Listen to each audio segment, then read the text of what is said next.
said in the comments. Just know that if there is someone else who wants to actually join live, we'll get to you at the end of their 15-minute period.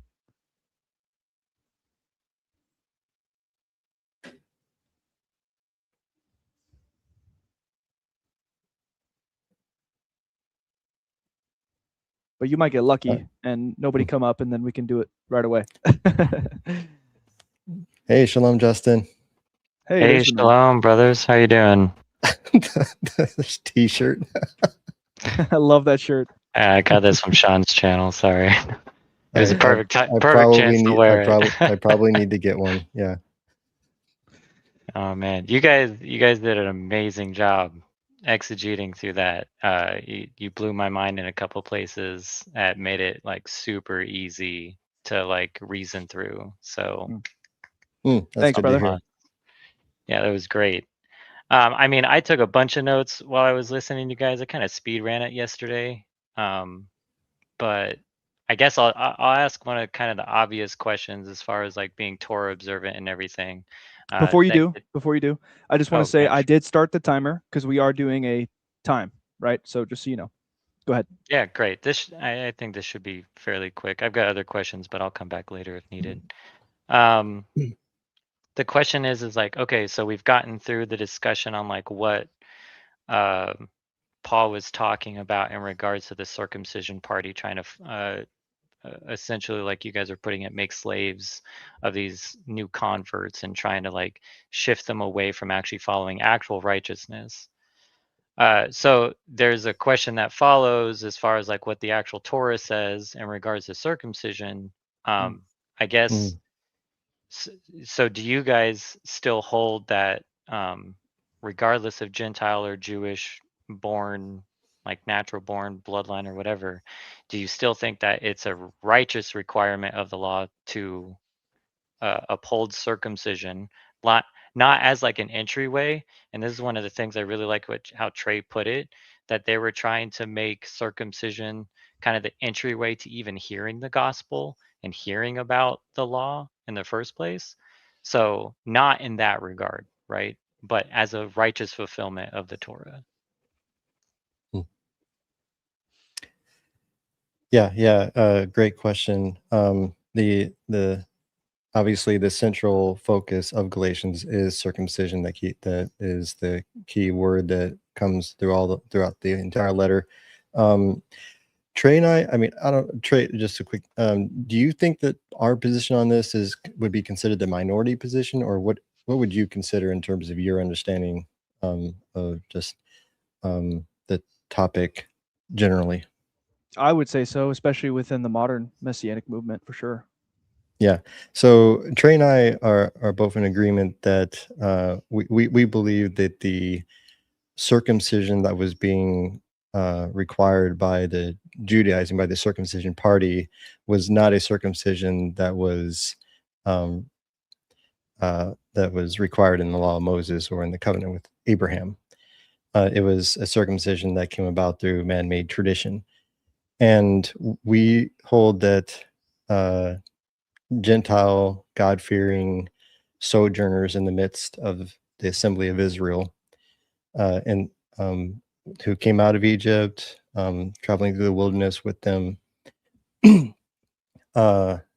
even into the land of Israel when they came into the land.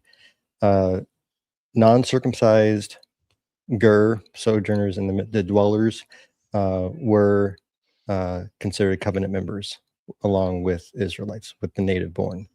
They did not need to be circumcised except for the particular situation of if they happen to become a household servant, they would be effectively joining an Israelite, a native born household, and would become as native born in that context. And that's a specific context because a servant in a household was, for all intents and purposes, part of that household as a member, and therefore would need to for all intents and purposes, bear the mark of the firstborn along with the native born, who is the firstborn son of God.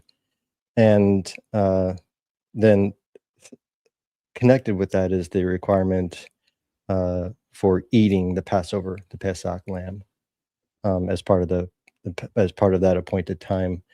Now, we don't hold that that was the whole of the appointed time. Like a ger, a sojourner, can keep the Pesach, but not eat the Passover lamb, because that's specifically that act of eating the Pesach meal is a memorial of God's deliverance of his firstborn.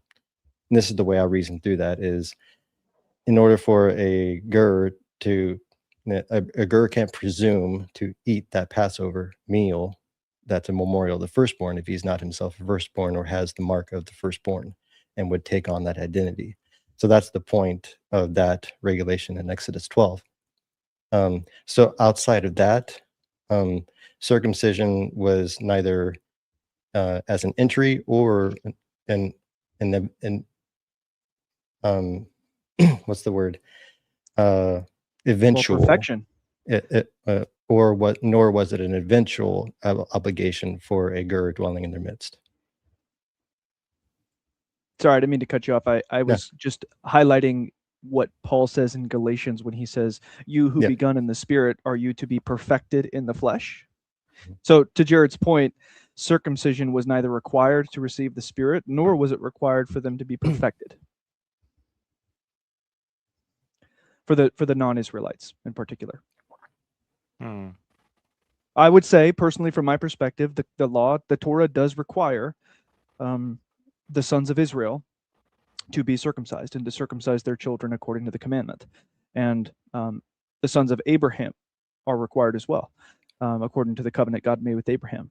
Mm-hmm.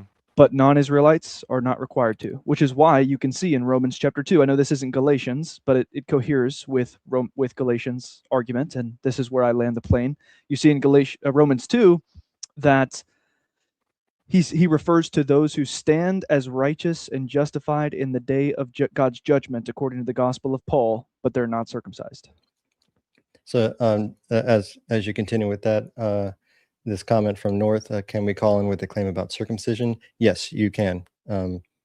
You definitely hit the link there in the chat to join the stream, and you'll be backstage and then we'll be ready to bring you up when your time comes up. So yeah, definitely that's a valid question in regards to Galatians. So Justin, does that answer your question of us? Did you have any follow-ups? Yeah, I mean that does answer the question. I think I kind of pulled that out from like what you guys are saying. I think when you're exegeting through Galatians, I felt like you were primarily attacking the entryway aspect of circumcision. So I wasn't quite sure like where you stood on like actually like apart from that twisting of the law, like where the rest of it fell in. I mean, I mean, I disagree in a sense because I do think that it winds up still being a requirement through the Genesis 17, like giving to Abraham. And I think this kind of comes up with the Titus situation. And you guys can correct me if I'm wrong. I'm not like super studied in Greek the way that you guys like handled it. But so when it's talking about Titus not being compelled, is that not just he wasn't forced to do it? And it would be kind of an argument of silence to say he never did it just based off of that one passage. It's just that nobody forced him into it. He kind of, it's possible he could have come into it later as he understood it, kind of like Abraham did. Well, Justin, if I may, I think the central point of contention that's relevant here, and we have about 6 more minutes for your first appearance, just so you know.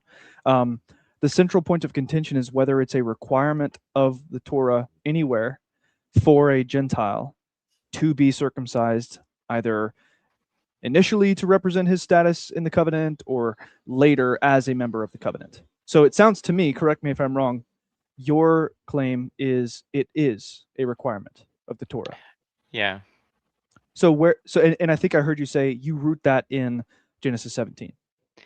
I mean, it starts with Genesis 17. It kind of has to deal with the promises and the law not being opposed to each other. And if Galatians 3:29 ends with the fact that you are Abraham's seed, then Abraham is not going to be given something that's extra to God's law.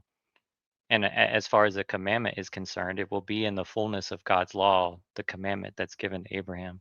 So then you have that. Then you get Exodus 12, which Jared kind of already responded to.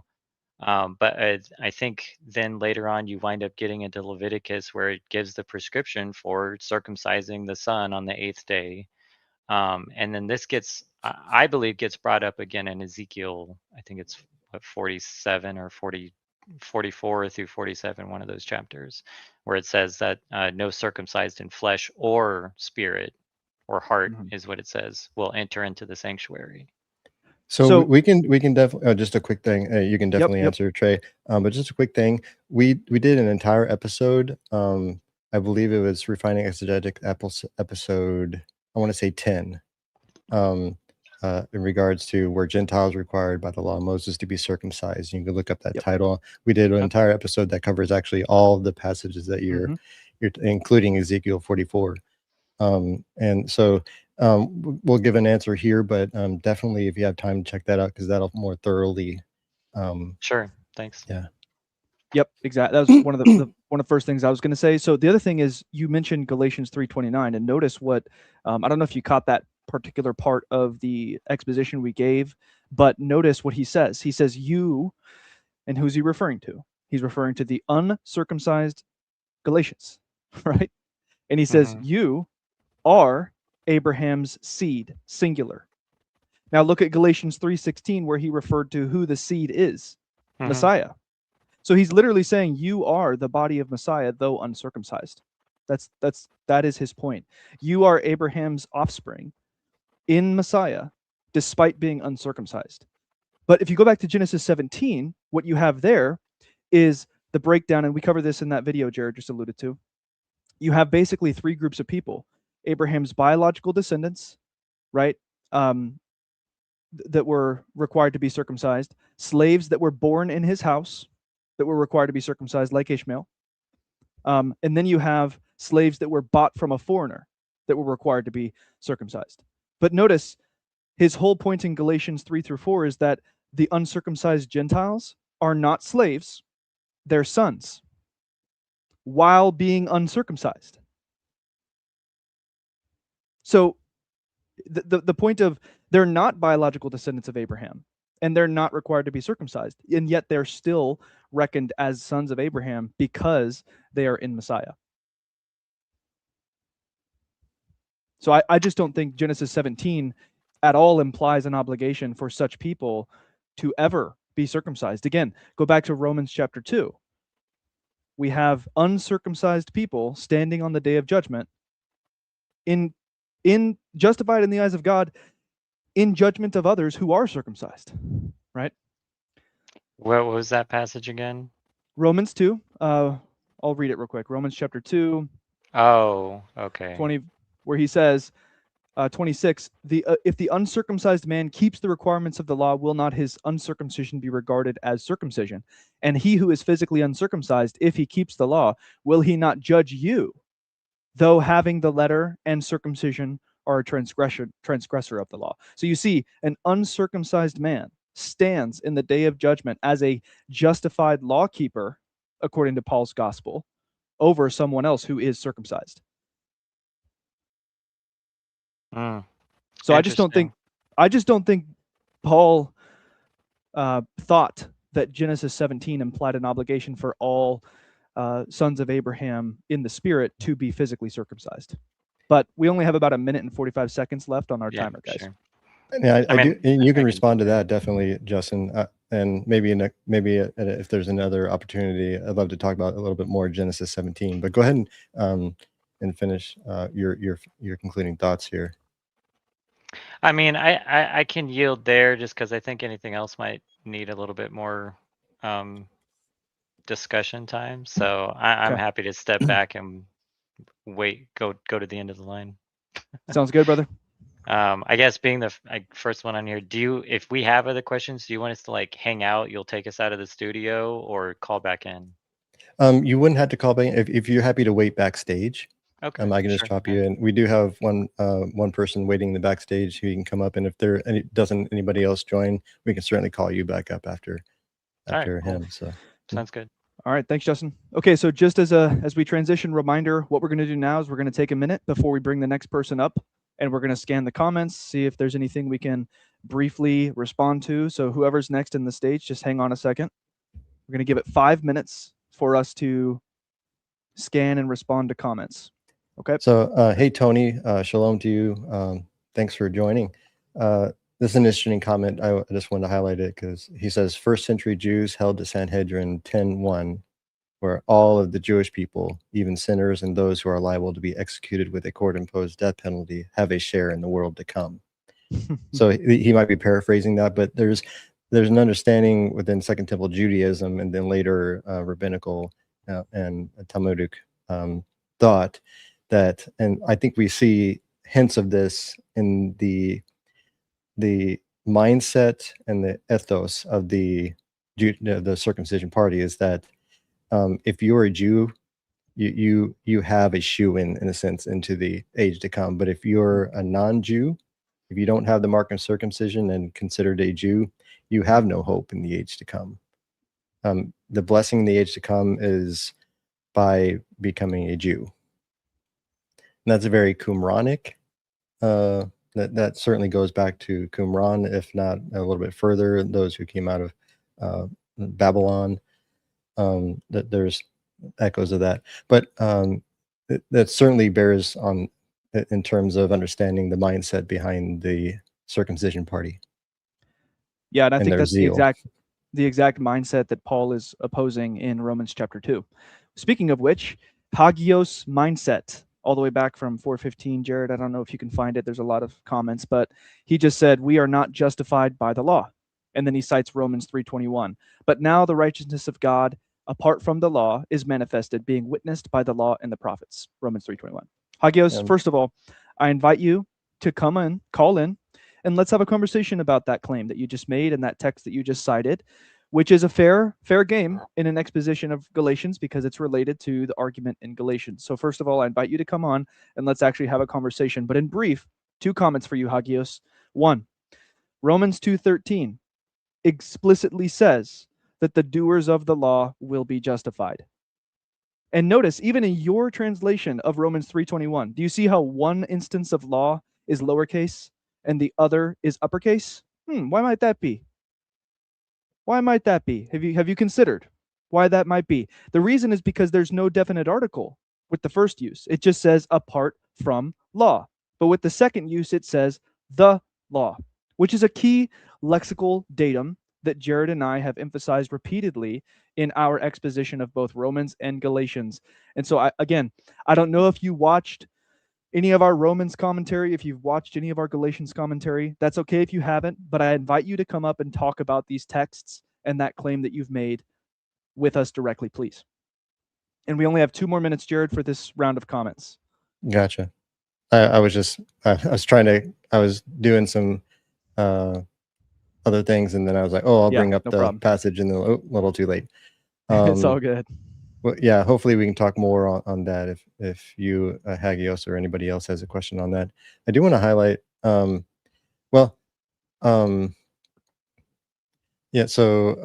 person in the comment section, Chris Lucas, the Protestant View. Good to have you. Shalom, brother.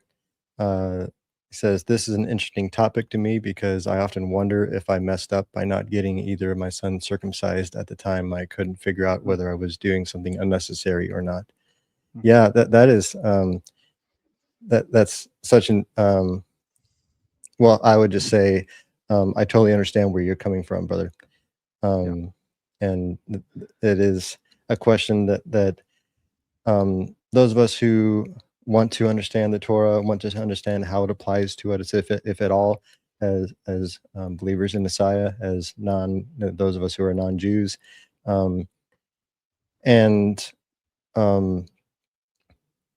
I mean, I'll just go on the record as saying, no, you did not make a mistake. You didn't mess up. Yeah, agreed. Just briefly, the next 30 seconds, so Jairus, I see your comment from earlier when we were talking about whether you can share your comment. You said, I think what Paul could be rebuking Peter for, this is in regards to Galatians 2:14, by the way. could have been something to do with forcing Gentiles to adopt Jewish culture that's not explicitly commanded in the Torah. Yes, that's exactly what we have argued in our Galatians exposition. You're right.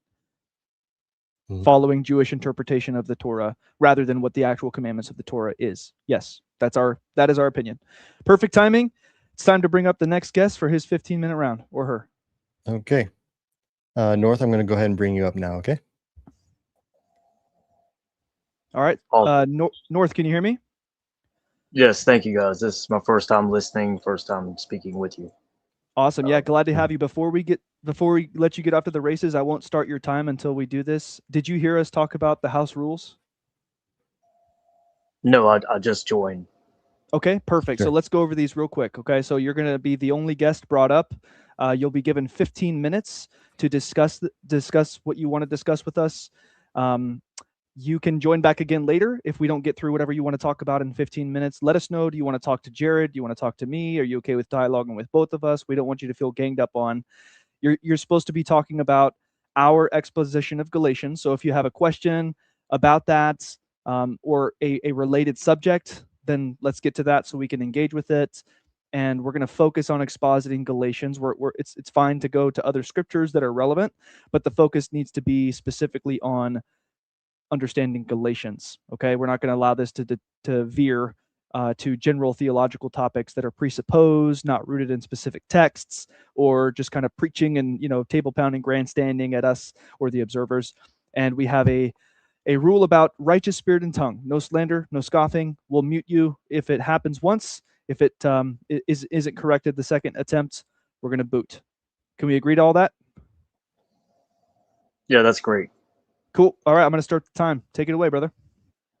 So, what I originally heard was circumcision, and I understand there are those of the circumcision that were pressing people to be circumcised so they could glory in their flesh.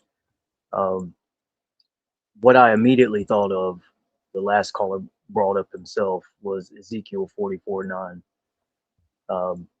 There's no one, no stranger, no nation whatsoever will enter the sanctuary that it's uncircumcised in the flesh and in the heart. I would say that, of course, you can come to Christ being uncircumcised. However, the goal of bringing this family together under God would be to observe His ways and walk in His paths and learn the law. I think that there are many laws that all flesh is going to have to observe and keep when the kingdom comes, when the Messiah returns. So that would be my position. And if I'm going too far away from Galatians, just let me know and I can cut out. Yeah, no, that's all good. Hey, real quick, do you want Jared to respond, me, or are you okay with both of us responding? We don't want you to feel ganged up on. No, I mean, it really doesn't. We can all have a conversation. Okay. Yeah. All right, cool. So let me say this to start. First of all, I appreciate your comments. The second thing I want to say is when it says in Ezekiel 44:9, enter into the sanctuary, let me ask you a question to hopefully break this open a little bit. Who was allowed in the sanctuary to offer sacrifices?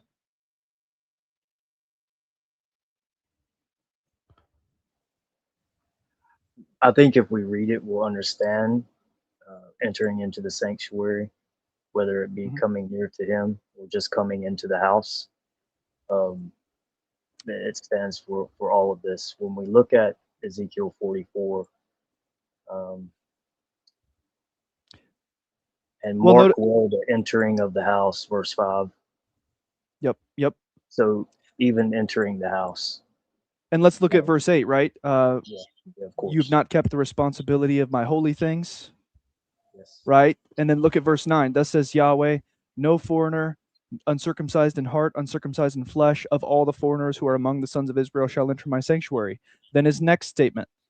But the Levites who went far from me when Israel went astray, who went astray after me, after their idols, shall bear the punishment of their iniquity. So it's the Levites that he's been talking about, who are supposed to have the responsibility for his holy things, but they were letting foreigners into the place that was restricted for the Levites. Do you see that? Yes, they didn't keep the charge. So now they're still going to be responsible, and this is a future prophecy of them still being responsible for work at the house, but they can't come near to him. Only the sons of Zadok can. So And yeah, I notice what fully he understand that. Yeah, and notice what he follows up with. The Levites, they shall be ministers in my sanctuary, having Yes. oversight at the gates, ministering in the house. They shall Yeah. slaughter burnt offering and sacrifice for the people. They shall stand before them to minister for them. See, the problem in this passage is that the Levites were allowing foreigners where only Levites were supposed to be. Yeah, they are the ones who led the children of Israel astray, and they will bear their shame. They will not be able to come near unto him. They will do the sacrifices, but only the sons of Zadok, if you keep reading, will be the ones that come near unto him. So there are a lot Right. of weird things to many different people in Christianity that are going to happen during the millennial reign in our future. And a lot of things may be new to hear to them. But these ones who led them astray, they will still have to work at the house. I understand that completely, but they won't So come North, near unto him. Yeah. so North, let me ask you, were non-Levitical Israelites allowed in this place to do these things? Yeah, I would say no. Right. Right. Do you see the significance of that? This passage is about foreigners being allowed to be and do what only Levites were supposed to be and do. This is not about a general distinction between uncircumcised people and circumcised people. It's specifically about uncircumcised foreigners being allowed in the space where only Levites were supposed to be, doing things that only Levites were supposed to do. Can we agree on that?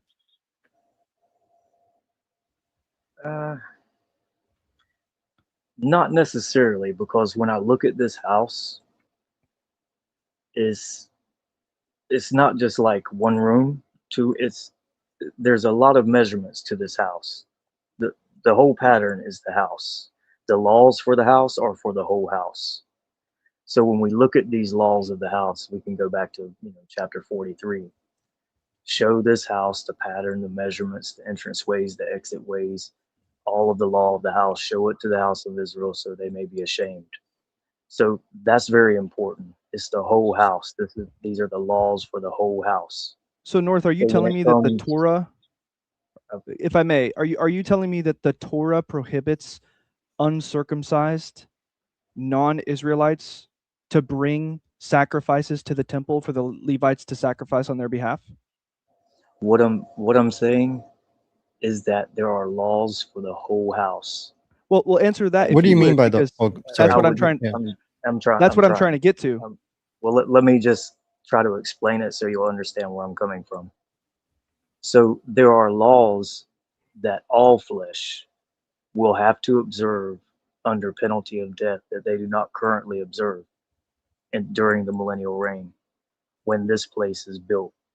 This place hasn't been built before, yet it will be built. It has never been built. These things have never taken place.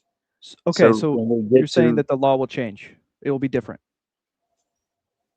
I'm saying there will be differences according to the priests, of course. When we come to the priest, I would just say that there's a lot of information, and it's not like a 20-second conversation.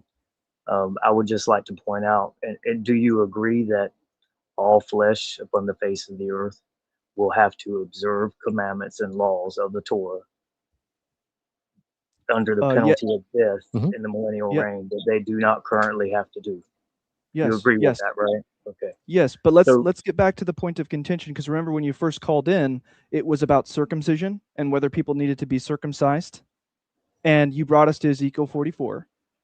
And we talked about Ezekiel 44:9 and showed how in the context 8, 9, 10, 11, it's about the distinction between Levites and foreigners who were being allowed in where only Levites should be to do what only Levites should do. No, it's not about a historical. When it comes to verse 9, verse 9 isn't history. Verse 9 is future.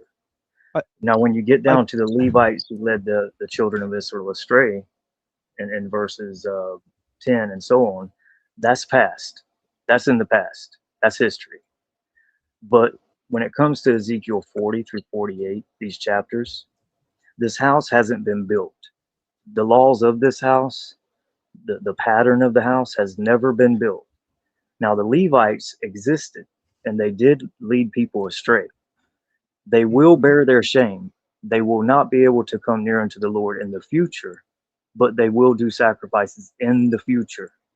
Yes. So in the future, the laws of this house is no uncircumcised in the flesh or the heart will be able to enter into this house. So what I'm saying, but North, so I just want to, I'm sorry. No, but North, why did he say that? What comes right before 9 and what comes right after 9?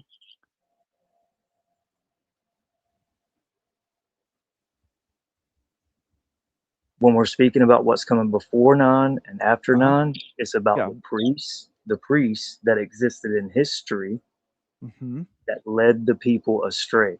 What did they do? What did they lead them astray? Not the priests that entered. Let me just finish. Not the priests that entered into this house, because this house has not been built. You understand that? The laws of this house and this house have not ever been built in the history of mankind. So that's the point. Okay, yeah. But the laws of the house are still consistent, just like the law of the Feast of Tabernacles, the law of the new moon, the Passover. These things will be done in the future, and you're not currently doing them. And I also said that one can come to Christ while they're uncircumcised. I did say that. So I'm not saying that you have to be circumcised now or you're damned. That's not what I'm saying. So understand that this house, what are you saying? when it comes to the laws of this house and this house have never existed upon the face of the earth. The trees, right? The trees of life. If I may, please, just real quick. Let me get clear. We're going a little bit too long. North, let me get clear on what you're trying to say. We only have 4 more minutes, okay? Let me ask you a question. You're saying that in the future, when this temple is built, the only people who will be allowed to bring sacrifices to it for the Levites to sacrifice them for them on their behalf are circumcised people. Is that what you're telling me? The only people that are able to enter into this house are going to be people who are uncircumcised in the heart and in the flesh. And when we talk about this, hold on. No, because you're not answering my question. Bro, I'll leave if you don't let me answer. I'll leave. Well, hang on. I asked you a specific question, which I specifically answered you. Well, it wasn't direct. I specifically answered you and said no one can enter the house. Right, but no one. North. So but the entering of the sanctuary is the point of contention. You're not hearing me. Listen carefully and let's try it again.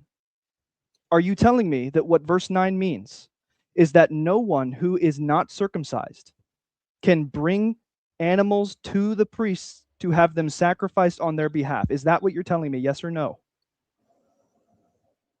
I specifically said no one uncircumcised can enter the house. That's specifically what I said. But I disagree with no one uncircumcised. Okay, so there's a no. Thank you. Can I clarify some things before you just disagree and cut me off again? Well, what I want to do is show you, North, that the reason that I asked that question and the reason that I pressed you until you actually gave me a no is because it shows I already answered it the first time you asked it. You're lying. You're bearing false witness. I answered it the first time. Well, what you said, North, was that no one can. No one can enter the house at all if he's not circumcised in the flesh. I answered it the first time. Pause. Do not bear false witness. I'm not bearing false witness. Pause. Listen. Okay. Wasting time. What entering the sanctuary means is the point of contention, North. The house. No one can enter the house. Okay. The whole place that's built. So I'm just gonna. No, I'm not listening. What we're hoping is that the conversation can move forward, but there's a point of contention that Trey is trying to get us to, and are there laws to the house? Are there laws to the whole house? Hey, North, pause. There's a fundamental question. You haven't defined house. You haven't defined what that is. You guys are speaking over each other. Are there laws to the house? Hey, North, he was in the middle of a point. Pause. Yeah. So I was too let me earlier. this is something that has to happen before this conversation go forward. One is we have to acknowledge that Ezekiel is looking at events that are happening in the future. Presently. There's a present situation that God is speaking to, not a millennial situation. I mean, that's part of it, but there's a present situation. There's a present evil and there's a present abomination that Ezekiel is seeing. And God is telling Ezekiel to speak to that abomination that's presently happening. And that abomination is that in the sanctuary, not the house of Israel, the sanctuary, there are people who are designated by the law to do the ministry and the work in the sanctuary over the holy things. Now, the Levites have abdicated that role and have brought in uncircumcised foreigners to do that. We went over that, bro. We went over that, and I understand that. I understand that. It doesn't seem like, because there's a point there. What you're missing is this. This is what you're missing. I completely get what you're saying, and I've already said it. I said those Levites who led them astray, that's history. I've already said that like 3 times.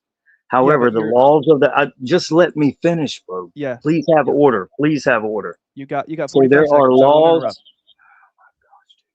There are laws to the house. If you want to go back, and it's not the house of Israel. This is a place built south of Jerusalem. He sees this place being built. There are measurements. There is a pattern. There are entrance ways and exit ways that are defined very intricately. And there are laws to the house. In chapter 43, it starts telling you, these are the laws of the house. The law of the house is still for you to be uncircumcised, for you to be circumcised in the heart and in the flesh before you can enter the house. This is the law. So I just want to say that, of course, he's speaking about historical references when he's speaking about the priests. All right, that's time. Wrap it up, brother. Astray, but they will still do work at the house. Now, I would like to say, no, wrap it up. That's time. If I'm out of town, bro, I'll just leave. It's okay. I'm sorry, guys. Maybe it's not going to work. You can come back later. You can come back later. That's okay, man. I think you bear false witness, and I said the thing 3 times. You said I didn't. Yeah, I'll clarify that once you leave. I did not bear false witness. You did not understand that the point I was making and trying to drive us to by asking you my question to get a clear answer was that there's a difference between the whole complex, what you keep calling the house, and the sanctuary, where the Levites are only allowed to go and offer sacrifices. So when I asked you to get clarity on that point of contention about who can and can't bring sacrifices, that's what I was saying. I wasn't bearing false witness. You didn't get that point from verse 9. But you're not here to defend yourself, so I'm going to move on from that. If you want to come back later, come back later. All right, let's take 5 minutes and let's view the chats. Mm-hmm. Yeah. Trying to figure out where we left off this. I know where we left off. I have it pulled up on my screen. Let's see.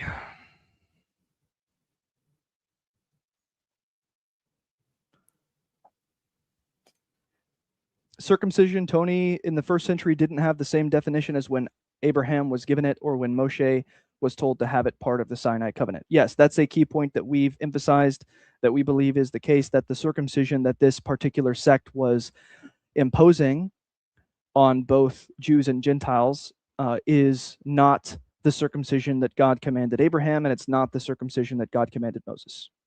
Agreed. Yeah, I'm trying to find some questions in there.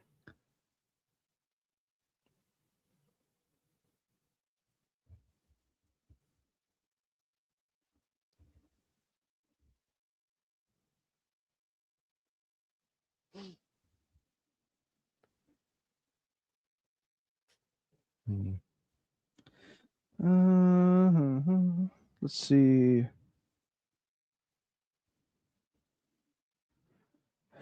When deep calls deep, Amber said foreigners could participate to a degree as God-fearers with some limited rights without circumcision. I'm not sure if you're saying that as this is the historical fact about the first century or this is what the law says. I would say that certainly is what the Jewish tradition was saying, is that you're not equal citizens, you're not members of the covenant, you're estranged from the covenants of promise unless you get circumcised. But Paul's point, the apostles' view, is that in the body of Messiah, the uncircumcised are equal heirs with the circumcised. They are members of the commonwealth of Israel. That's Ephesians chapter 2. And Yamara, Acts 15, if you believe the gospel, why you fight over circumcising? No longer a requirement. Well, the gospel message is that all those who, it's the message that Peter got after the Holy Spirit fell on Cornelius. He understood that God shows no partiality, but then in every nation, every place, every man who does righteousness, who works righteousness, is accepted by God. So the issue was not obedience or not obedience. The reason why circumcising, we're not fighting over circumcising. At least I hope no one's fighting over circumcising. The people at the circumcision party were coming in and seeking to turn Gentiles into Jews in order to have a place in the age to come. And so that was an issue because it was leading Gentiles not only to stray away from the promise given to Abraham and walking in the Spirit, but rather boasting in flesh and seeking to become a Jew, to become like those who were agitating. And that's actually not out of faithfulness, but rather obedience is of faithfulness. And so circumcision was never in the law of Moses a requirement for Gentiles to be considered members of the covenant. So this isn't no longer a requirement. It never was in order to be obedient. So it's just, I think sometimes we have the wrong framing. And so the question I think is just, I'm trying to point out is ill-informed. Yeah, agreed. We have a few comments. We're not going to have time because we only got about a minute left, but Jesus Christ saves. If you're here, I see you're posting texts, right? Galatians 5:1, Galatians 2:16, Romans 7:6, 6:14, Galatians 3, 2 Corinthians 3, Ephesians 2. I assume that you're trying to make a certain point with those texts, right? Based on the translation that I'm reading from that. I would invite you, come on up and have a conversation with us about those texts relating it to Galatians, or make a point or question clear in the chat so that we can respond, because obviously we accept these texts. We agree with what they mean from our perspective, which we think is coherent with how we've exposited Galatians. So just posting the verse isn't going to be helpful. We have 30 seconds left, Jared. Sure. Let me quickly address this question. Can you show me where any sojourners did not get circumcised in the flesh? Good question, Kyle Payton. I can answer that pretty succinctly. The instruction, for one thing, in Exodus 12 for sojourners in their midst who wish to eat the Passover already assumes that there's uncircumcised members of the covenant in their midst. Otherwise, this instruction to be circumcised to eat the Passover would be redundant. So that's just one. I mean, there are many examples. Isaiah 56, foreigner who desires to keep God's covenant and not profane the Sabbath. There's no requirement to be circumcised there. Even it's actually not profaning the Sabbath, and even a eunuch who does so, which would not have the possibility of circumcision. So, couple things to ponder there. So, all right. So, Jared, do we have someone wanting to come back up? Yeah. Well, we have a new guest, DB. I'll go ahead and bring you up. DB, can you hear me? I can. Hey, sir. How are you? Good. I'm not bad. Hey, Jared. Hey, Trey. I'm good, thank you. You guys? Very well. Very well. Excellent. Your voice sounds familiar. I feel like we've talked before. Briefly. I've talked quite a bit with Jared. Yourself briefly, Trey. Okay, so did you hear us talk about the house rules earlier? I did. I caught them when you spoke to North, but I didn't hear prior to that your exposition on Galatians. So sorry about that. No problem. So what are you wanting to talk about? I'll go ahead and kick off the 15-minute timer. Go ahead. Great. Now I understand if this is relevant, that you have an understanding that when the article is when Paul is explaining about what has sort of infiltrated the church illegally, that you're differentiating between what I believe to be what the article is used for the law is referring to the Levitical law, where it's not. I believe it's the oral law. or a traditional law? So that's what you're correct about is that in various texts we do emphasize the distinction between the absence or presence of a definite article, and in those cases we do think that it is significant to a similar construal as you just said. What is not correct is that we think whenever the article is absent, then it is a reference to this other law, not to the law of Moses. And whenever an article is present, it's a reference to the law of Moses and not this other law. Does that make sense? Yes, sure. So bear with me here. So it's somewhat selective, and you sort of have to. The context will tell you. Yes. Yeah, and if I may clarify on that or add further thought to your answer or your question, there is the exposition that we present has never solely or strictly been based on a grammatical point. Our exposition started with the rhetorical flow and discourse structure of Paul's arguments in various places, Galatians, Romans, and other parts of his writings. And then following the internal logic, because he makes dichotomous statements in regards to nomos, mutually exclusive statements in regards to nomos. So in one sense, he says that by works of law shall no flesh be justified. And then he says elsewhere, the doers of the law will be justified in the sight of God. And then there, I mean, I could fill an entire page of these dichotomous mutually exclusive statements. And so we either have to bite the bullet and say Paul is just blatantly contradicting himself everywhere, or nomos has a varied referent. And then we just find that probably, I mean, I would just estimate 90% of the time, 90 to 95% of the time, the grammatical distinction between arthrous and anarthrous uses of nomos is rhetorically relevant. Okay, interesting. Just briefly, Jared, I don't want to be sort of isolated about this, but I've never read it that way, just instinctively. And it was, I guess, Jared, probably yourself, who more brought this to my attention, that there may be more into it than what I have had noticed and so forth. Because to me, the dichotomy is between grace and law. And the example that you gave, that sort of apparent contradiction, that where Paul is saying one by the flesh, by works, no man shall be saved, and yet he says those who do the law shall live by them. But I believe the context of that was the warning that if you follow one precept, you are obligated to follow the entirety of the law, and therefore that will save you, and so forth. And that was, again, sort of an archaic principle that the Mosaic law stipulated that. Do you have a reference for what you're talking about in Paul? Yeah, well, sorry, he just Jared just quoted it clearly. Where am I? Chapter 3, verse 11 of Galatians. Oh, okay. So, yeah. I'm sorry. No, I'm just clarifying. Yes. So Galatians 3, 10 and 11 is what you had in mind there, DB? That's right. Yes. Okay. So do you mind if we just talk about that passage for a few minutes? Yeah, go ahead. Go ahead. Yes. Okay.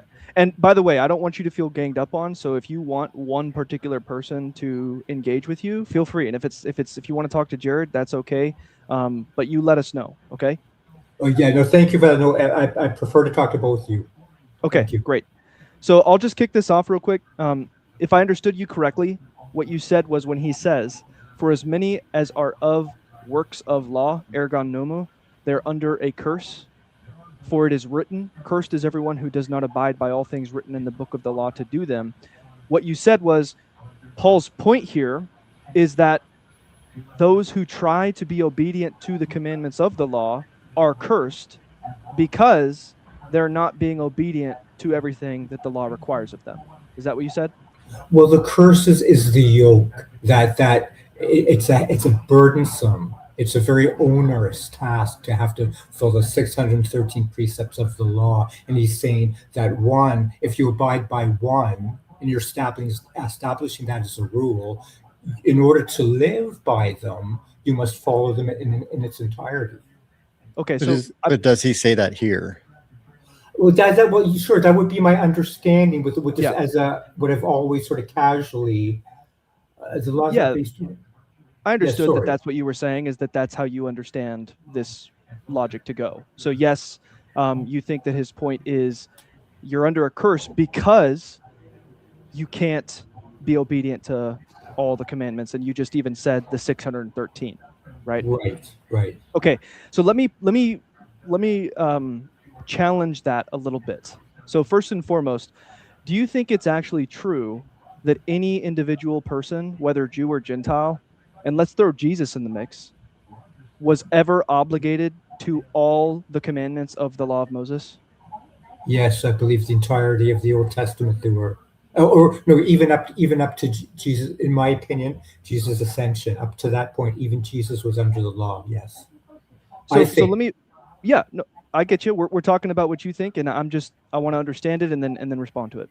So let me I hope show why that interpretation that anybody, including Jesus, was obligated to all quote unquote 613 commandments of the law can't possibly be true. So first and foremost, the 613 enumeration of the law is medieval. Are you aware of that? Yeah, I heard that it put into question the actual Yeah. number. Sure. So that 613 number came way after the Torah, way after Jesus. It's just a arbitrary number somebody came up with. I think it was Maimonides or maybe Rambam. I can't remember off the top of my head. But that's a medieval counting. Okay, number one. Okay. Number two, do you think Jesus was obligated to the laws of female menstruation? No man was. No man was. Exactly right. Sam, And so he was not obligated to quote all 613 then, right? I'm sorry. I'm sorry. We're not being that nitpicky or semantical.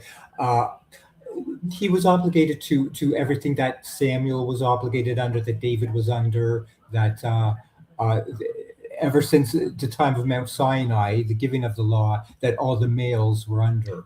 Jesus Well, was under the same laws applicable. so DB, I didn't invoke obligation to 613 commandments. You did. So it's not really it's disingenuous for you to say I'm just playing semantics. Oh, sorry. You Okay. you invoked that category. I'm trying may- to show you why I don't agree with it. Thank you. Sorry, if I may. So maybe I was being a bit loose, and it might be a little naive on my part just to think this 613. I just meant the Mosaic law, that was given on Mount Sinai at the time of the Exodus and so forth. But we both agree, and this is a key point. We both agree that no individual and no group's obligation to the Mosaic law was complete, total, exhaustive, of the whole thing, right? I see what you mean. I'm sure a single man cannot abide by the laws of marriage and so forth, and the Levirate law and things of that nature. Yeah, that's true. That's true. So applicability is a key concept here from the Torah itself. There are commandments that are only applicable to certain people, and there are people for whom many commandments are not applicable. We can agree on that. Absolutely. Okay. So therefore, the initial kind of, like you called it, casual reading of what Paul is saying here is not, hey, if you try to be obedient to one commandment, then you're obviously going to have to obey all of them, or else there's no luck for you. Right? Yes. Well, okay. Right. That's right. But what I will tell you is where I agree with you is this. His logic is that the reason those who rely on works of law are under a curse is because the Torah, the law of God, curses those who are disobedient to it. We can agree on that, right? Yes. Yeah, that's right. Right. So Paul's point is he's citing the Torah to establish the point that people who, quote, are of works of law, end quote, are cursed because they are not being obedient to the law, right? No, I think it's a warning that he's making the decision here that you take this route of faith, or you take this route of works. You are, I think the curse is the burdensome nature of it. The yoke. Well, okay. Let me ask you one question. So I understand your reading of it, but we have to follow the logic here. Right. And right. I'm not sure why you're disagreeing with what I just said, because it seems to me to be equivalent to what we already agreed on, which is the reason those who rely on works of law are cursed is because they are disobeying the law. That's why he cites the law to say those who disobey the law are under a curse. Why can't we agree on that? All who rely on observing the law, are under a curse. Well, that's not what it says. It says No. all who are, quote, of ek ergon nomu, of works of law. It does not say observing the commandments of the law, doing deeds prescribed by the law. It just says ek ergon nomu, of works of law. Right. So in the same note, then it doesn't actually say those who have disobeyed the law either. Well, the logic is that those who are ek ergon nomu are cursed. Why? Because the law curses those who do not abide by the things written in the book of the law. So those who are of works of law, they're cursed by the law. And who does the law curse? Those who transgress the law.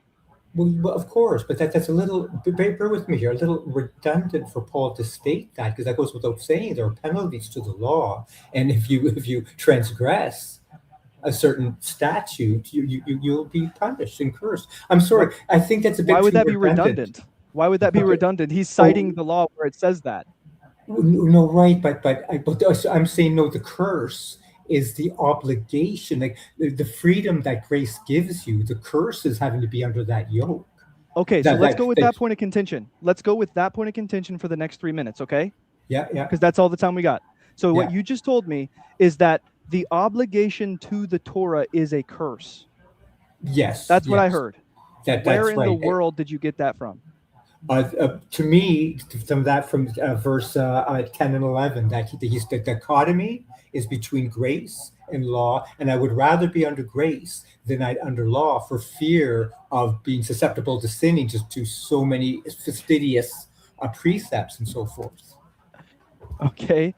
I mean, I don't, but with all due respect, sir, it doesn't matter what you would rather. It matters what Paul is and isn't saying and what is true based on what Yahweh says. So where did Paul get the idea that the obligation of obeying the Torah was a curse? Because I think that would be the common sentiment of most men, that I think this whole dialogue there is that it's grace and freedom that any man would prefer over the yoke of the law. Okay, so you're appealing not to anything in Scripture, not anything Paul said elsewhere, not anything God said anywhere. You're appealing to apparently common sense preferences. So let me take you to some scriptures, and I'm going to try to do this very quickly because we only got 2 minutes. Now, you are welcome to come back up after another round, please, if you'd like. Just hit in the background. All right, I'm going to try to rush through this. Jeremiah 2:20. Jeremiah 2:20 says, listen carefully. Yeah. The people of God say, I broke your yoke and tore off your bonds, but you said, I will not serve, right? Under every high hill, you became a prostitute, right? You tore off my yoke, God tells the people of Israel. Now listen again, Jeremiah 5:15. I'm sorry, 5:5. I will go to them, Yahweh says, and speak to them, for they know the way of Yahweh, the law of their God, but they broke that yoke and burst the bonds. But notice what the prophet says on behalf of Yahweh. Stand by the ways, Jeremiah 16. Ask for the ancient paths where the good way is, and walk in it, and you will find rest for your souls. But they said, we will not walk in it. And then notice Jesus himself in Matthew chapter 11, verses 28 through 30, alluding directly to these texts about the law of Yahweh that he delivered through his servant Moses, saying, come to me, all you who are weary and heavy laden, I will give you rest. Take my yoke upon you, learn from me, for I am gentle and humble in heart, and you will find rest for your souls. For my yoke is easy and my burden is light. So I would encourage you to reconsider. We're out of time. So again, you can come back later. I would strongly encourage you to reconsider this notion that Jeremiah didn't agree with and Jesus didn't agree with, that the yoke of Yahweh, his law, was some burdensome curse. Okay? Okay. Guys, thank you so much. I appreciate it. Jared, nice seeing you again. Trey, nice seeing you again. Thank you, guys. Yeah. Yep. Yeah, good to see you. Take care. Okay, bye. Take care. All right, so we're going to hit some comments here for a couple minutes. I've got a couple that I wanted to address, Jared. Is that all right? Sure. I don't know how you were able to multitask and look well, at I already had comments it pulled up from before he Okay. came. So, so when Deep Calls Deep Amber said a while ago, I joined a couple minutes ago, but I would really like to hear an explanation of how you are using and understanding, quote, law. All right. So first and foremost, we need to understand, Amber, that when we read law in the New Testament in Galatians, it's translating some variation of the Greek word nomos. Okay. But it's well established that throughout the New Testament, even throughout Paul, and we could argue for this at length, there is not a universal, univocal, single referent of the word nomos. Okay, there are multiple things that Paul is referring to when he says nomos. And one of them, yes, is the law that Yahweh delivered through his servant Moses. Okay, but another referent is what we could generally speaking call Jewish law or Pharisaic ordinances or something like that, traditions. What Jesus calls traditions of men, what Paul elsewhere calls a law with commandments in dogmas. So it's hard to answer your question without a text attached to it, because there are multiple things that the Greek word nomos could be referring to. But I hope that that helps as a brief answer. So another thing is, I am open-minded, are you? And I am open-minded. Hey, I would really love for you to come join the conversation, call in, and let's have a conversation. He says, if sin is no longer your master, it is because you have mastered keeping the Father's instructions. Therefore, you are under favor, aka grace. If sin is still your master, then you are under the law. Actually, now that I read it out loud, I understand what you're saying, and I agree with it. I thought you were saying something completely different. So yes, you're right. The only point I would make there. Who is that? Who made that comment? The only point I would make there is when you say you are under the law. From my perspective, expositing Galatians and Romans, when Paul uses the phrase under law, by the way, it's never under the law in Greek. It's not hypo ton nomo. It's just hypo nomo or some variation. So he's saying you are under some law, but I don't take that to be a reference to the law of God or the law of Moses. Because, as we covered extensively in our Galatians exposition, Paul very tightly correlates being under law with being under sin, with being under the stoicheia cosmou, the forces or principles of the world, which he calls weak, worthless, and beggarly, or something along those lines. So I don't take that phrase under law to be a reference to the law of Moses, is the only point I would make there. But thank you for that comment, and sorry for misunderstanding you at first.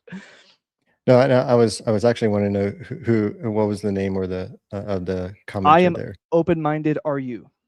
Oh, okay. So you stated the name. I thought you were saying that was the comment. Oh, no. Okay. That's his name, yeah. Cool. So did you have any comments you wanted to highlight here in the next couple of minutes? We got about a minute and a half left. Gosh, there's so many. I'm I know, sort right? of losing track of them. Thank you to everyone who's commenting. Again, please, if you have a thought, we invite you to join and talk to us about it. Yeah. Let's see.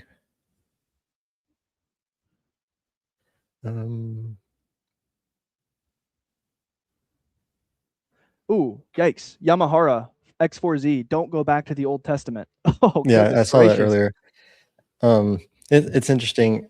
It's sort of the same type of sentiment of, don't go back under the oppressive law, or don't go back under the old law, or that old law, or and so implicit, or what's undergirding that is a fundamental misconception. Paul would not be warning Gentiles about going back under the law of Moses, because Gentiles were never basically Gentiles never. No, this is not their thing. I mean, those are the nations. They weren't given the law of Moses to begin with. So already that statement is a little is basically ill-informed, because I agree. Yeah, Paul wouldn't be warning them about going back to something that they never were doing in the first place. So that's fundamentally when we're talking about returning to a yoke of slavery, like Galatians 5:1, for instance. Let's talk about Galatians. Yeah. Paul just in chapter 4 was enumerating the ways in which both himself, as prior to coming to Messiah, and Gentiles were under stoicheia kosmon, elemental Yes. principles of the world, and were enslaved. And that's what Paul says in verse 4, or in chapter 4, that you wish to be enslaved to them all over again. So for the yoke of bondage that Gentiles would be returning to, it was pagan idolatry, being bound to religious ritual and service to elemental principles of the world. It has nothing to do with the law of Moses. Now, the circumcision party, just a really quick thing, was bringing a type of stoicheia kosmon, a type of dogmasin, a type of dogma, human regulation, that, like the stoicheia kosmon of the pagans, was opposed to the law of God. It was opposed to faithfulness, was opposed to righteousness. Paul is saying, why would you go back to something that leads to slavery, like you used to be in, under those who are not even gods? And so that's the point that Gentiles couldn't return to the law of Moses and be under oppression when first of all, the law of Moses was never an oppressive thing. Just think about the implications, people. I talk about this all the time, but think of what it entails: God delivering a people out of slavery, out of the house of bondage in Egypt, bringing them to the mountain to then covenant with them. And he puts upon them an even more oppressive bondage than what they came out of. I mean, you give atheists such fuel to reject God when you characterize his character like that. And that's what you're doing. You're not perhaps meaning to, but you need to follow these things to the ultimate conclusion. This is a blind spot for Protestant Christianity, for evangelical Christianity in general, is you're not following the logic of your viewpoint, that God delivered people out of Egypt and then bound them into slavery again. So right. And that's just not how God, his servants, the prophets, Yeshua, Paul, the apostles, talked about the law. That's just not how they talked about them. Okay, two more comments, and then let's pull whoever's waiting up. First, Yamahara, Acts 15, believers don't have to be circumcised. Okay, the issue in Acts 15 was not just generally about believers. It was about specifically uncircumcised people from among the nations. Do they need to be circumcised? That implies that there was no question that the sons of Israel needed to be circumcised. That wasn't in dispute. What was in dispute was whether these who were not the sons of Israel from among the nations needed to be circumcised. So that gloss, believers don't have to be circumcised, according to Acts 15, is divorced from the context. If you want to talk about that further, I invite you to call in. One more. Jeremy Thomas 5714. Focusing in on the old covenant will have you miss salvation, FYI. Wow. I'm going to show you a proof text that shows you that is exactly wrong. Jared, can you please pull up 2 Timothy 3:15? Yeah. Jeremy, I hope you're here and I hope you're listening. And if you disagree, please call in. Let's have a conversation. But notice what you just said is focusing in on the old covenant will have you miss salvation. But notice what Paul says in 2 Timothy 3:15. He says, continue in the things you learned. This is verse 14. Knowing from whom you learned them, verse 15. And that from the childhood you have known the sacred writings, which are able to make you wise unto salvation through faith, which is in Messiah Jesus. Notice, what sacred scriptures is he referring to? Oh, right. He's referring to that section of our modern Bibles that's called the Old Testament, Old Covenant. So Paul says that is able, if you focus on it, you learn from it, to make you wise unto salvation through faith which is in Messiah Jesus, which, by the way, is why Messiah and all of his apostles preached from the Old Covenant. They didn't have Galatians. They didn't have, Romans. These weren't their sacred writings at the time. What were their sacred writings were what you just said is the old covenant, that if you focus on, you'll miss salvation. Whereas that's not at all what Yeshua, the apostle, said. And this verse right here is directly relevant to that. All right, Jared, we've gone well over the 5 minutes, but that's okay. This was good. Is there somebody ready to come on? Yep, we're going to bring Nunya Biz. Haha, Nunya Biz. You are on the panel. Greetings, brothers. Hope you can hear me okay. How's things? Yeah, Greetings, pretty sir. good. Yeah. Did you get a chance to, or were you Yeah. here earlier when we talked about the house rules? Yeah, I haven't heard all of your old teachings and such, but yeah, I did read your 5-point thing that covered the whole screen. I have heard other people talk and such. I think I certainly couldn't steel man you two, but yeah, I'm pretty familiar. Thank you. All right, sir. I'm going to go ahead and start the 15-minute timer. Take it away. I don't think it'll take the full 15 minutes. I'm Hebrew roots, Unitarian, pre-existing. I don't even know what preterism means, so I won't even go there. But we commonly, as Hebrew roots, we commonly discuss 26 verses in the New Testament, specifically like we're talking about tonight, law, law, law. One moment, Paul seems like he loves it, and the next moment, he seems like he hates it. But I think we're all missing a baseline that we could just skip all the 26 verses and all the individual sayings and give us a baseline. We know that the Torah dictates 8-day-old males only. So this adult male circumcision of Acts 15 is scary. It's danger. A 9-day-old, it's more dangerous than an 8-day-old. A 10-day-old is more dangerous. A 9-year-old is dangerous. A 99-year-old is dangerous. Maybe Abraham said, like a haircut, hey, just a little bit off the top, just a little pinprick. But it is very dangerous on any other day than the 8-day-old. But what as a baseline, I want to try to tell you guys about is that as a Hebrew roots, I hear so many people say, "Oh, you're Torah observant. Your Torah, your works are killing you. Your works are, you can't go back to work." And I'm thinking to myself, I rest on Sabbath. What works are they talking about? Do you think I take a lamb like on when I sin or something, or a pinch of flour? What works? So I think a baseline we all need to know is that whenever we see Paul use the word works or works of the law, that phrase, or deeds of the law, that phrase, he's talking about circumcision.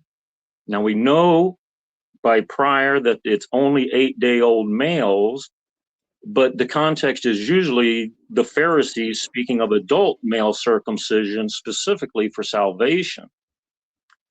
So if we take that, if we have now solved for X, and now let's plug it back into the equation, you can simply say to yourself, every time you see works of the law or works, that it means circumcision. Every time as far as Amber's question, her name is online is When Deep Calls Deep. She's a very good interviewer. You guys should get a hold of her too. She's smart girl. Law is the Mosaic law. So when he says works of the law, he's talking about that Mosaic law. Or when he specifically says law, he's talking about that good Mosaic law. But we all know that was added for transgression. So Jesus took away the added law to what the Hebrew roots would separate, would be another baseline. That very first covenant at Sinai was broke. It did not have the added law. That very first covenant, Exodus 20 to 24:8, has no Levitical priesthood system, no sacrificial system, let alone for sins, no tabernacle, no 10 commandments chiseled on, written by the finger of God in stone on both sides. Do you think that means he drilled it through like his finger, like it went all the way through? That might be a possibility. But that's what I think we're trying to get back to with the Last Supper's blood covenant, because that blood covenant was Moses's choice. And that's why we find fault with them. I think it's in the book of Romans. We find fault, the Hebrew roots will tell you they found fault with them, the people. But no, the Greek bears out the them is referring to the two covenants. There was a problem with the two covenants. The first was put blood by Moses, and the second had would never justify you. Go ahead, brother. Okay, well, so first of all, thank you for that. We have about 10 more minutes left to talk before we need to move on to the comments and then another person. Again, you're welcome to come back later, so don't feel like you can't. All right, there's two things I want to respond to in all that you just said. The first one is about 8th day versus adult male circumcision. I understood you to claim that the law only requires 8-day circumcision. Did I hear that correctly? Okay. Yeah, good. There's good. Like fasting, there's no fasting command, but there's good examples. All the people when they crossed Jordan, Abraham at 99, Moses's kids were above 8. But as far as the law, there's like one little sentence: circumcise your 8-day-olds. Yeah, correct. Okay, so I would disagree with that, number one. But also number two, I would disagree with what you said. And if I understood you correctly, let me confirm that when Paul says works of law, he is referring to the law of Moses. That word law would be the law of Moses, but the works of the law is always going to be the circumcision part of that law. Yeah. And no, it's only 8-day-olds. Yes. So I did understand that. Okay. Well, my first question, I'll take the first one or the second one first briefly. Did you get a chance to watch one or the other of our previous expositions? I forget if you said that or not. No, actually, no. I did hear about a good hour on here maybe, and I read the thing and I heard of it, but no, not your previous. No. Okay. So just so you know, we do advance the interpretation that the referent of nomos in the phrase works of law is not the law of Moses. So just so you know, we unpack the whole of Galatians to advance that interpretation, that it's not referring to the law of Moses. So I'm going to give you one reason very briefly, because in Galatians 3:18, he says, if hold on, let me just read it so I don't mistake it. If inheritance was based on law, actually, that's not what I meant to read. Sorry, I meant to read Galatians 21b. Forgive me. For if law had been given, which was able to impart life, then righteousness would have been from law. Okay, let's hear that again. If law had been given that was able to impart life, then righteousness would have been from law. Okay, but the problem here is that if Paul is referring to the law of Moses, then he's contradicting the law. Because the law says that those who obey it receive life. Mm-hmm. And God said, and the people said, that if they obey the commandments, it will be righteousness for us. And life for us. So if you have Paul referring to the law of Moses in that statement, he's directly contradicting the law of Moses. So we argue for many other reasons than that when he says things like that, and then that's, by the way, in the same paragraph as the phrase works of law, he's not referring to the law of Moses. He's referring to another law that was not given, able to impart life, through which righteousness comes. Okay, I want you to respond to that, and then I'll get to the circumcision thing. No, you're fine. Good points. Those are specifically Deuteronomy 6:25. This shall be your righteousness to follow this entire law. But that law, that added law, and you will never be justified. There are things that that the law could not justify, and specifically it was the golden calf. Because prior to that, like I said, we did have no Levitical priesthood system. That prior covenant had no added law. It only had commandments, statutes, and judgments. But since it's the only active law during Jesus, after the golden calf would be the covenant plus the added law, you would simply say law during Jesus' time, law during Paul's time. But again, that's a very good description of what I just said. It sounds like he's speaking against that. So our righteousness, because they didn't have faith, I would explain. I don't have the scriptures. Is they did not have the faith because they believed the Lord and feared the Lord and Moses his servant. But we still see that they entered not for disbelief. Their only faith was in a future promised prophet, Jesus, whereas the Pharisees and such forgot that and thought that the law was their salvation, and that if you were to change any part of it or whatever, but they added so much. I think I'm getting off here. So our righteousness is through that was always in the law, even though you had to follow the law just to live. 7 times it says, follow this law to live, follow this law to live. But one time at Deuteronomy 36, he will circumcise our hearts so that we may live. And that's how we do the law in our heart. Okay, so I want to let Jared respond to that point. Just so we know, we have 5 minutes, 50 seconds. I would really like, if possible, to wrap around to the circumcision point. So let's, if possible. Brother, I do understand your viewpoint of, you know, that there's this prior to golden calf situation and then post golden calf situation, and there's sort of a different thing going on between those two. But one thing I want to draw attention to in Galatians 3 is that that Paul is describing something being added to the previous promise, not a law being added to a previous law. And that's what I want to say here, is that in verse 19, because he just talked about in verse 15 that even in man covenants, when a duly ratified covenant is ratified, no one can set it aside by something coming later. Now the promises were spoken to Abraham and to his seed.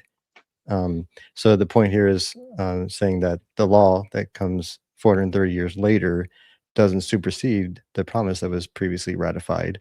And he goes on to clarify the conclusion of that is the rhetorical question, is then the law opposed to the promise? By no means.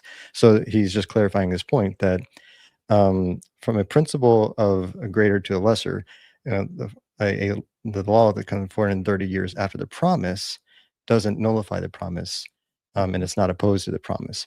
Now, when it says verse 19, why then the law? It was added for the reason of trespasses, having been ordained through the angels by the hand of a mediator. Now, when it says it was added, it was talking about added to what came 430 years prior, which is the promise. Right. The promise. So there's a fundamental issue that I have in pushback with your view in regards to the law being added as a subset of the law of Moses, or a particular thing that came after the prior golden calf law or covenant. And the reason being is because Paul's not making the argument of one law being added to another. He's making the argument of the law not opposing the promise that came prior. So the law is being added to a covenant of the promise. So that's my pushback there. Yeah, I don't know what to tell you exactly, because but the covenant came 400 years after, did it not? Even though Paul says 430 years later, or whoever, what we were just reading there. You understand what I'm saying? If Abraham was promised that their people would be taken out after 400 years, and that first covenant was on the 50th day of that 400th year, the first Pentecost, why does he say 430 years? Because we had, and I would simply tell you, because the second set of the 10 commandments were not given until the 40th year, after the Korah's rebellion, after Miriam died, and after the second time he struck the rock. But that's the short answer. Thanks for the airtime, brothers. You guys got a great format. I love the 15-minute thing, the no yelling. Oh my Thanks, goodness. brother. Thank you for not. As soon as I said something, 5 words into what I'm starting to say, thank you for not saying no, Nunya. Hey, can I, before you go, because we got 2 minutes left, can I briefly address the circumcision thing? Yeah, go ahead, brother. You got all the airtime. I don't really need to respond. Okay, I just wanted to briefly point out that it's apparent that Abraham, those who read Genesis 17, those who received the Torah, where it talked about circumcising on the 8th day, they believed that even if you were an adult and hadn't been circumcised on the 8th day, you should get circumcised. Because they did. I mean, we have several stories about that. I mean, right, the only consequence within Torah of not getting circumcised, I know it says, I think it says you shall be cut off for the people, but yes, they can't partake of the Passover meal. But I would point out that is the consequence. You just named it. They can eat bitter herbs. The Passover meal doesn't get in covenant.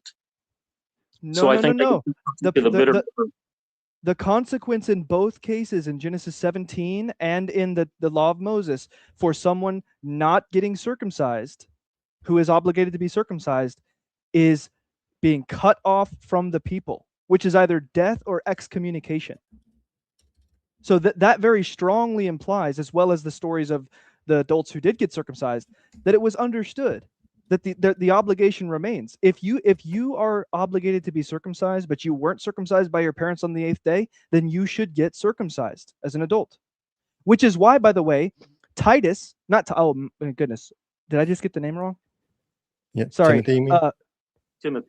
Timothy was circumcised because he was recognized to be under the obligation to do so by Paul.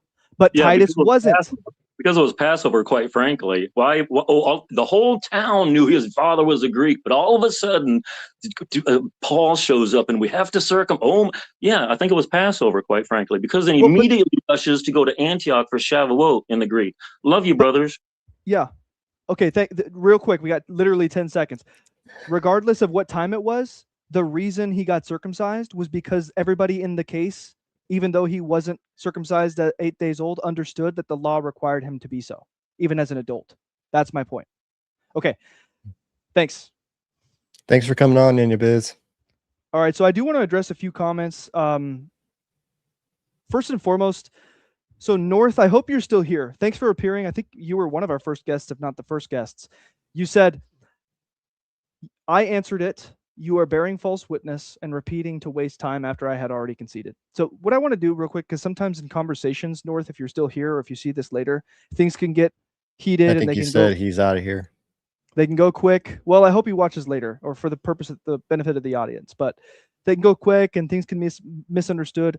I don't think I was bearing false witness. What I was trying to say when I said you aren't listening to me, you didn't answer my question, was because I was trying to get to what I saw as the point of contention between us, which was, is the sanctuary in Ezekiel 44:9 a reference to the whole house, or is it a reference to the space where the Levites offer sacrifices? And that's the point we didn't seem to be getting clear on. All right, so please, I wasn't trying to waste time by clarifying that or bear false witness against you. It just didn't seem like we were actually getting to that point of contention between us. Okay, that's it. So we can move on from that. Did you have a comment you wanted to address, Jared? Otherwise, I can scan through here. Yeah.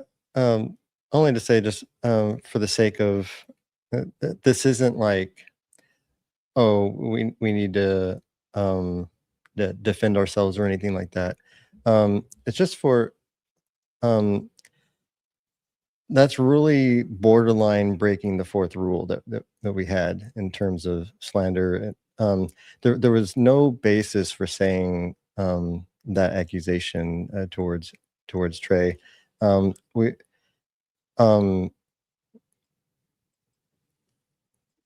We're here to have a dialogue, and if someone says, if one of us or somebody stops us and says, "No, look, you're not answering the question," it's like, oh, that's a cue. Just I'm not being shut down.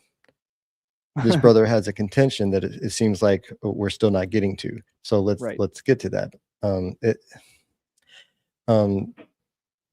It seemed like, well, that I won't say any more for that. Just yep, I agree. Thank you, Jared. So Yamahara, again, you keep you keep putting stuff in the comments, and they're not very substantive. Like this one, Jeremy, they ignore the apostles' teachings. Okay, why don't you make an actual point, a contention somewhere that's we can comment on, relevant to Galatians preferably, or some scripture that you think is relevant to understanding Galatians. Even better, come on up, call in, let's have a conversation. We'll give you 15 minutes to hash out these issues. Okay. All right. Justin, we don't have anybody else in the queue right at this time. And Trey, if you're good, we could go ahead and bring. Give me 2 more minutes, because the timer for 5 minutes is 2 more minutes. I want to kind of scan the comments. Yeah. And I just want to. So North says, sorry, I lost my cool, but when he said I didn't answer when I clearly did and called him out for bearing false witness and repeating to waste time, not allowing me to go into further detail. We already addressed that, North. Again, things can get a little bit, that there's misunderstanding.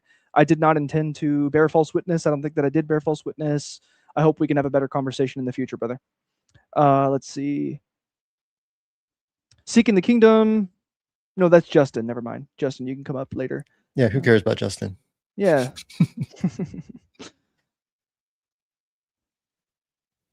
These guys seem nice. However, it goes straight to interrogation and puffing themselves up instead of having a dialogue. What? It's okay. It's come on, North. It's Let's past. try. Let's try again later. All right. Let's see. Okay, so again, Yamahara, Jeremiah 31, for behold, I will make a new covenant is what I'm talking about. Yes. Did you notice in the new covenant that the Spirit puts the law on the hearts? And if you compare that new covenant prophecy with Ezekiel, the Spirit makes those who are in the new covenant be careful to observe the law of God. Hope you noticed that. If you haven't, you should note that. Maybe I'll just highlight this as a quick thing. The judgment was added for transgressions. You may have a particular point with that, but it seems similar to other statements or understandings that the law was added for transgressions. And one point that I just want to make in regards to that general idea is we have to understand, or we have to ask the question, is Paul making an argument for the temporality of this law, the law that was added 430 years later, and then asking the question rhetorically, why then the law? And I'll just put it forth. People, read the passage, read chapter 3, and ask yourself the question, does Paul ever make the argument or draw a conclusion that, oh, this came for the sake of transgression, for the reason of transgression, and then it's no more at a certain point? Yeah. I mean, think about, does he make that argument? No. Somewhere in Galatians 3, 4, or 5. We contend he doesn't make that conclusion. That's conclusion, that's statements that we think he's arriving at, but then we put words in his mouth.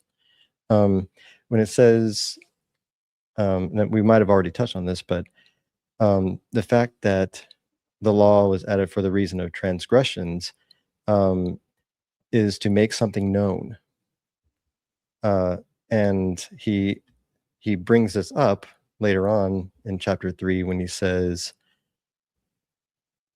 but the scripture, and what's the scripture here? Well, that's the scriptures, the sacred writings, the law and the scriptures, prophets. the law and the prophets has shut up. Now, this is a bad translation because it's literally just panta. All things. All things. And in reference to all things, the tapanta is always context dependent. Well, what's he been talking about? Well, all this is this law, this this thing that is contrary to the promise, that is if righteousness were, if law had been given to make righteousness or to give life, then righteousness would have been through law. And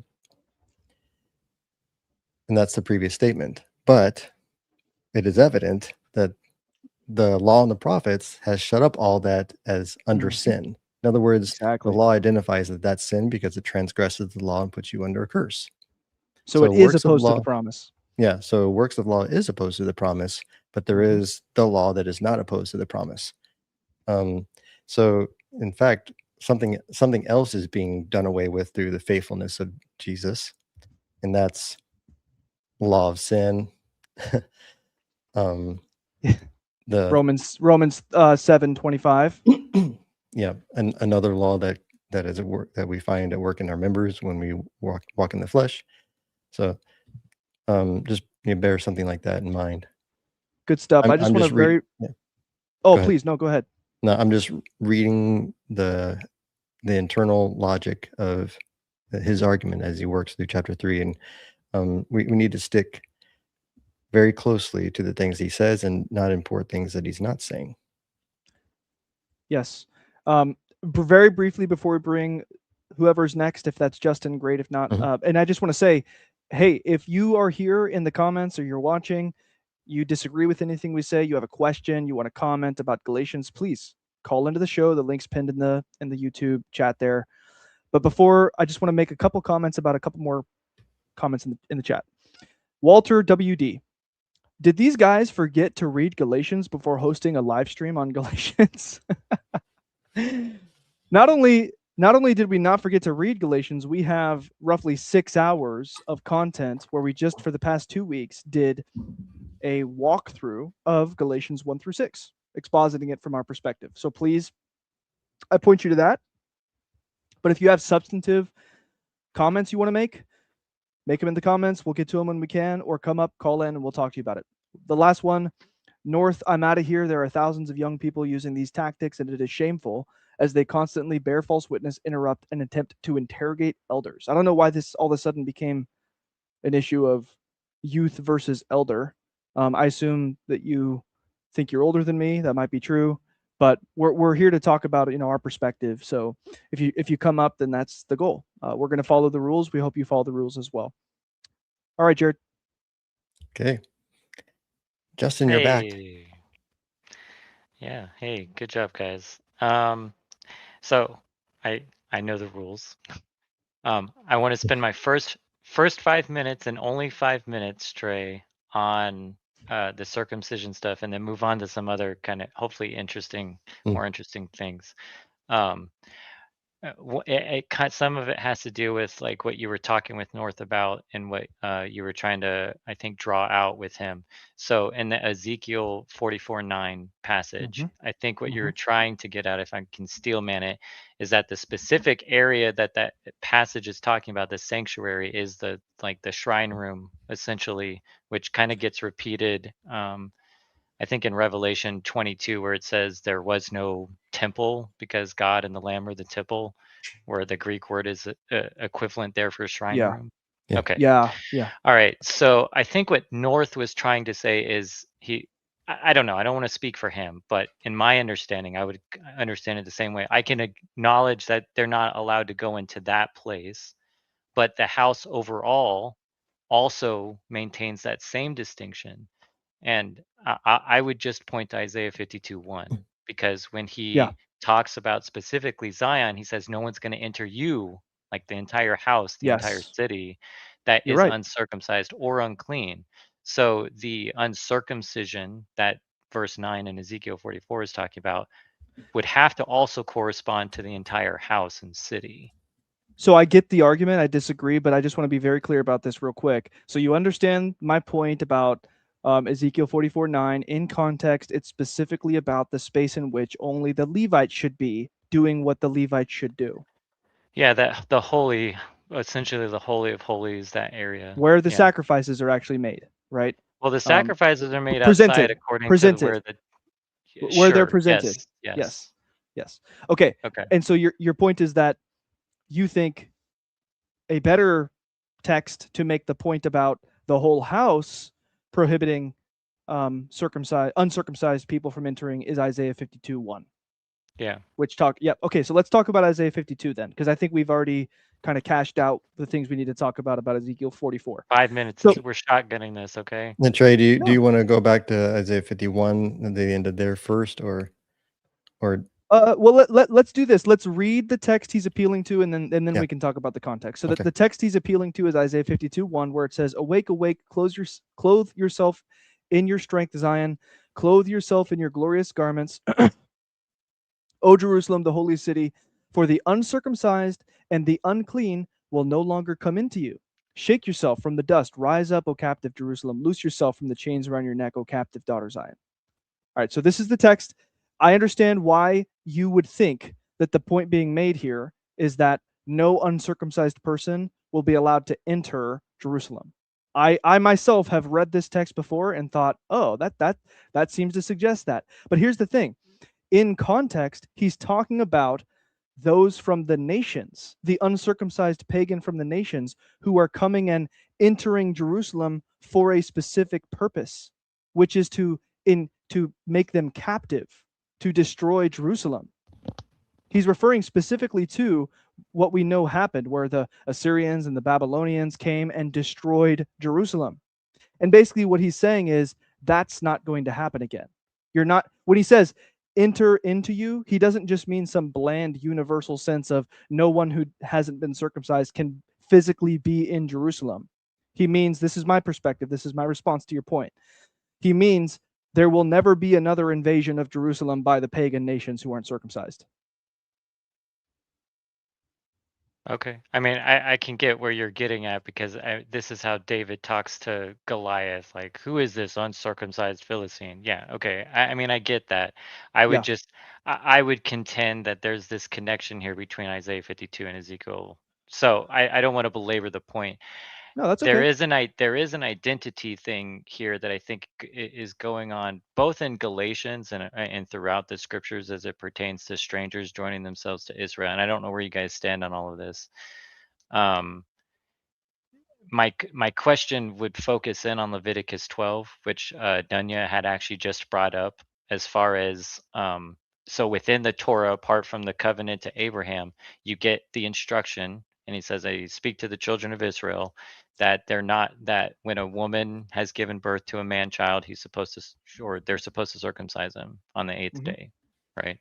So if a foreigner joins themselves to the covenant of the Lord and they come across this passage, they're supposed to, in my opinion, they're supposed to follow it, because the foreigner, and if I can make a quick analogy, is essentially the guy was European. He's always going to be European by blood, but he became American. Now he always follows America's laws. All of America's laws are going to apply to him as long as he's an American citizen. So the would you foreigner agree? who, Oh, sorry. No, make your point. I Full. I think you get the analogy. So yeah, go ahead. Well, let me respond textually and then according to the analogy. So right, textually, when he says Leviticus 12, notice what he says first before he makes that statement about when a woman gives birth. He says, "Speak to the Bnei Yisrael, the sons of Israel." That is a technical phrase used throughout the Torah to refer to the descendants of Jacob, and it's opposed repeatedly with the Ger, who dwell in the midst of the Bnei Yisrael. Or contrasted, not necessarily opposed, but yeah, you know what I meant. Yes. So in texts, even in Leviticus, you read a few chapters later, it'll talk about the Bnei Yisrael, but then it will refer to the Ger who dwell in the midst of the Bnei Yisrael, and it will call them out explicitly.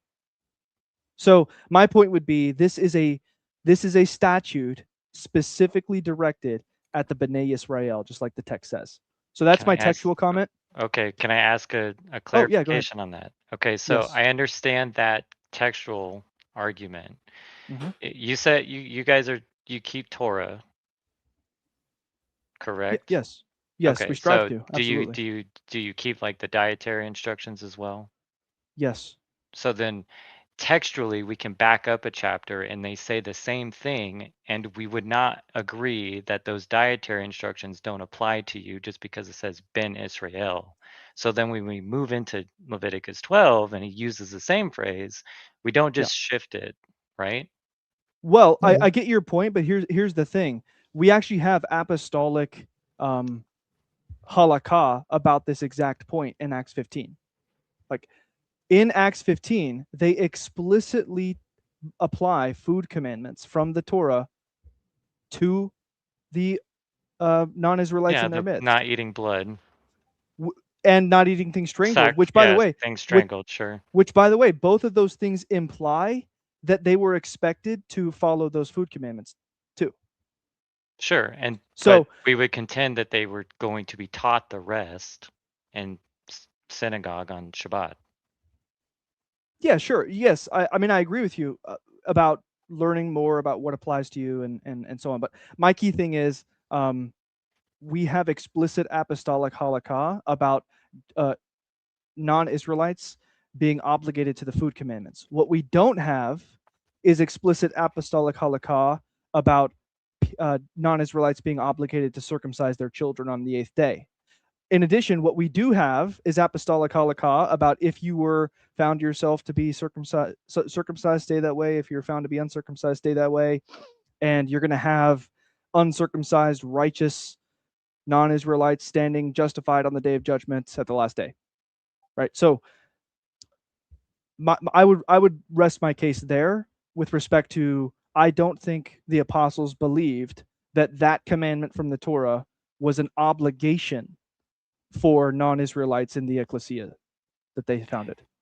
And when you say it's not an obligation, you're talking about in keeping with righteousness, not as the same kind of obligation that the circumcision party was trying to hold to. Yeah. Yes. What I mean to say is they were not required. It's not a requirement of the Torah for non-Israelites. Okay. So it just doesn't apply to them. They don't have to do it in order to be I don't want righteous. to, like I said, I only want to spend 5 minutes, but there are 2 more verses that I wanted to throw out here because it kind of goes into the identity thing that we might get brought up later.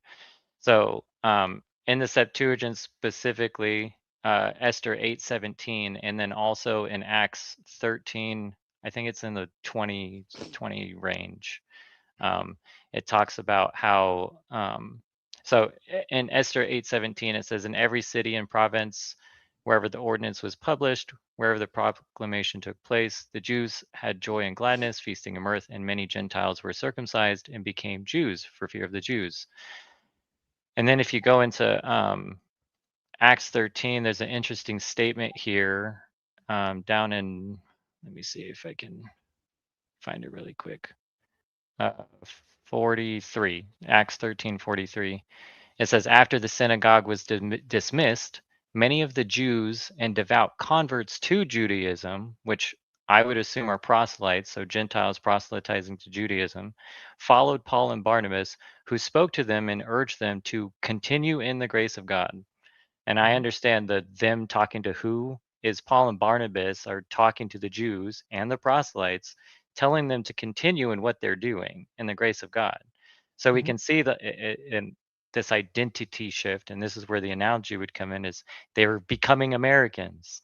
They're becoming Israelites. So now all of the Israelite law, all of the law of God that was given to the Israel, are his ways, are now applicable to them. I mean, they've always been applicable because, Ecclesiastes, like he's going to bring everybody in under judgment to the same thing. But do you see like kind of the connections? Yeah, absolutely. There was a tradition that developed of requiring non-Israelites to, quote unquote, become Jews by being circumcised and, put obligation to the Torah along with, it's the traditions that had developed at that time. And I think that while the apostles recognized that was a tradition, that was a cultural, social reality amongst the Jews, that the essential burden of the apostles as of Acts 15, not really as of Acts 15, as of Acts 10 at least on, and we can see this through the apostles, was that the imposition and requirement of circumcision was not actually a requirement. It was just a Jewish tradition. And in fact, it was one that was being pushed by a sect that was riddled with sin. And that's why the apostles were so opposed to it. So yes, they recognized it as a cultural thing, but they were trying to preach to both Jews, proselytes, who, yes, according to the traditions of the time, would have been circumcised and then either considered to be sons of Abraham or sons of Jacob. They recognized these cultural realities, and they were encouraging them to continue to, like the Bereans, look into the scriptures to see what was true, and then put their faith in Christ and obey the Torah, walk according to the Spirit by fulfilling the Torah of Messiah. So I don't think, I guess my point is this: I don't think the data that we have suggests that the apostles were like agreeing to or okay with that Jewish tradition of circumcising non-Israelites and, considering them proselytes on the basis of that. I hope that answers your question. Let me just get to the analogy real quick.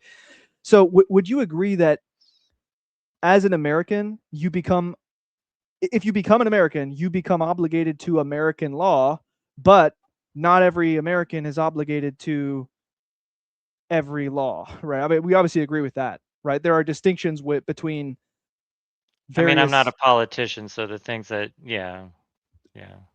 I guess my point is this, apply to them, but my point is this, like, yes, you may become an American, and in that sense, there is a shared body of law that everybody's obligated to, but then there's obviously distinctions, just like there are in the Torah, which only apply to some Americans.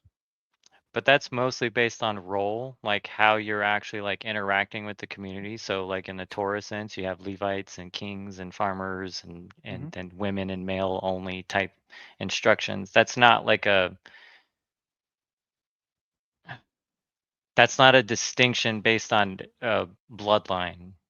There are no like laws that are based on like natural born citizen versus Well, let me give you an example. as far as I'm aware. Let me give you an example from my own experience, and we only have 1 minute, by the way, for this appearance. I'd love to have you come back up if we run out of time. Oh no, I took the whole 15. Let me give you an example from my own experience to hopefully make the point. Okay, when I was not in the military, I did not need to raise my right hand and make an oath to the Constitution and submit myself to the United States Code of Military Justice. Say that Okay? again. When I was a regular American citizen before 2019. Oh, sure. Okay, I did not need to raise my right hand and go, I swear an oath of allegiance to the United States Constitution, and I will obey the orders of the officers over me according to the United States Code of Military Justice. I didn't need to do that, but I was still an American obligated to American law. However, in order to become a soldier, I had to do that. Yeah. And now I become obligated to that, let's call it tradition of law, right? So I think that's a pretty relevant analogy, but we are out of time, Justin. Yeah, I mean, I would, like I said, that would be a role thing. I wouldn't make that connection to the Leviticus 12. Okay. That's for further discussion somewhere else. I'll try to ask a different question next time. Hey, come back later. Yeah, catch you guys. All right, brother. Talk soon. All right, let's scan the chat for a few minutes. Jared, did you have anything? I do have a few comments to respond to. We have Nunya Biz back and waiting in the backstage. So Nunya Biz will bring you up in case nobody else comes in during this time. So let's see. I want to respond to Kingdom. Yeah, Sean. Yep. Yeah, Sean. Good to see you here, brother. Abraham's male servants were of the nations. So it's interesting. I feel that people aren't really that sometimes we're not paying close enough attention to who is involved in Genesis 17. These are servants. These are foreign bought servants that were incorporated into the household. So and you're welcome to come up, Sean. If you come want on up, Sean. Point. Love to talk to you. Yeah, this is a open call in for anybody. But I know your position on this, that that circumcision is something that anybody who's in covenant will eventually do in order to show their obedience and their not as an entrance, but something that it's part of obedience, part of discipleship, that you should eventually desire to do. I understand your position on that. But there's 3 categories of people who are given this instruction in Genesis 17 as part of Abraham's household. And well, the only non-physical descendant people who are incorporated in this are household servants that are bought from a foreigner. So your point about of the nations is well taken, but they're servants. These are slaves. So you're essentially saying that any Gentile of the nation who isn't a servant, a household slave in the household of somebody who's a physical descendant, has no hope. They're not given this instruction, and therefore they have no place in the covenant. So that's why, I mean, I sort of quip sometimes, like, to be obedient to Genesis 17, I mean, you kind of have to sell yourself into slavery. Not in the sense of like the modern sense, but back then that was a reality. It was part of welfare. It was certainly a better condition than you might otherwise be in debt or whatever reason put you in that servitude. It certainly would be a better condition to be in the household of Abraham as a servant, but you're a servant, and not a son.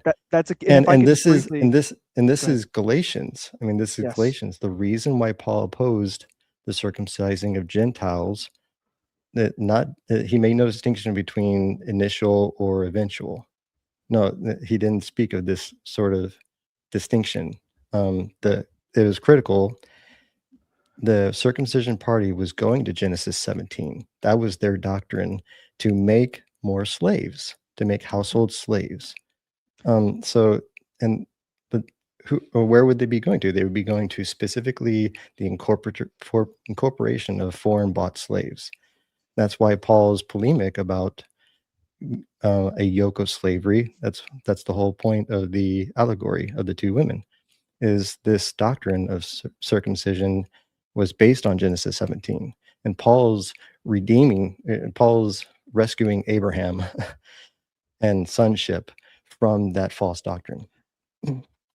Right. Again, I would just really love, Sean, if you have time, love to have you come up. We are offering 15 minutes for everybody who comes up as a guest to just hash out any particular point about our exposition of Galatians. So I'd love to have you come up and address that comment and your comment there about the difference between entrance in the covenant or not. I would like to briefly, because we only have about 30 seconds, respond to Yamahara. Again, you keep just blasting comments, but you're not being substantive. Please make a substantive point about Galatians or something that we can respond to, or call in so we can talk to you. You said, you guys must follow all 600 plus laws now. Apparently you weren't listening when we talked about the fact that first and foremost, the whole categorization of 600 plus laws was made up in the medieval ages. Okay? Like, this is not in the Torah. It's an arbitrary number that was made up by Maimonides. You don't find Paul or the apostles talking about something like that. Right. And then second, no individual is required to all the commandments of the law of Moses. So even if we were to have some number, and let's just grant your point, let's say 613 is the number of commandments that are in the Torah. No individual and no group of individuals that is referenced by the Torah is obligated to all 613. That is a myth. Once again, are males obligated to the commandments regarding female menstruation? Obviously not. Are females obligated to the commandments regarding ejaculation? Obviously not. Right? There's all kinds of points like that we can make. Applicability is a key concept for understanding the Torah itself and how it works. Okay, so I just wanted to make that point. But once again, Yamahara, please come up if you have a conversation. Sean, I see you can't come up tonight. No problem. Maybe if you want us to address something in our next 5-minute comment, tell us exactly what you want us to address, whether it's Genesis 17, Isaiah 52, and we'll get to it in our next 5-minute comment review. But I think we got somebody waiting up for us. Yeah, I'll just make a quick point. Maybe he didn't catch our response to Justin when he brought up Isaiah 52:1. We don't disagree with Isaiah 52. I understand what you're getting at with that, but I just want to say we don't disagree with any of the Bible. What we disagree with is the reading that Isaiah 52:1 is talking about any uncircumcised people just coming to Jerusalem. The context of Isaiah 52 is found in Isaiah 51, referring to invasion by foreign nations. So the term of coming in or entering is may seem benign, but it's actually within the context of foreign invasion. So God is saying, no more will an uncircumcised nation come and invade you to take you away captive, because that's the very context is no more shall you be captive. So yeah, so Nunya Biz, I see you back there. If you're ready, we'll go ahead and bring you back up. So who's next? And once again, just before we get started with Nunya Biz, Yamahara, no, I listened. I posted the laws. Come on now. Again, please, substantive comments, brother or sister, whoever you are, please deal with the points we're actually making. I really strongly encourage you to come up and have a conversation. All right. Nunya Biz, what's up, brother? Welcome back. Enjoying the show. Yeah, Yamahara is pretty nice. Of course, nobody agrees with me, so I'm going to say everybody's got a funky position. So yeah, that person has a funky position just like everybody else. But no, not nice enough person, Yamahara. Yeah, amen. All right, what do you want to talk about, brother? Sorry about that. Well, quite specifically, it's several things. But then as you guys start to talk, you can start your timer. I don't need. Yeah. As you guys start to talk, then it triggers me on another thing and another thing and another thing. So I really should have written it down. But I liked your point that Paul does not distinguish between, like I was trying to say, the Pharisees were demanding adult male circumcision. The Torah demands only 8-day-old males. I did not understand that you guys took the position that he is also preaching not to do your 8-day-old males. And I think because the other brother, this brother up here, just read, said it in by what Paul says, he does encompass both of those. So far, is that true? Is that a good steel man of what you just said? I think he was referring to you, Jared. So go ahead. Well, you might have noticed we kind of went weird-eyed when you mentioned Paul, that you thought we were saying Paul also opposed 8-day-old circumcision. So it's disambiguate a couple of things. We affirm Paul continued to teach and instruct and hold that Jewish believers in Messiah are to circumcise their children on the 8th day. That's in accordance with the law of Moses and in accordance with the promise to Abraham. Abraham had to be faithful to for his physical descendants and those of his household that were incorporated as servants, that they had circumcised their males on the 8th day. And Paul never detracts that anywhere in his writings, though he is falsely accused a number of times, just like Yeshua was falsely accused.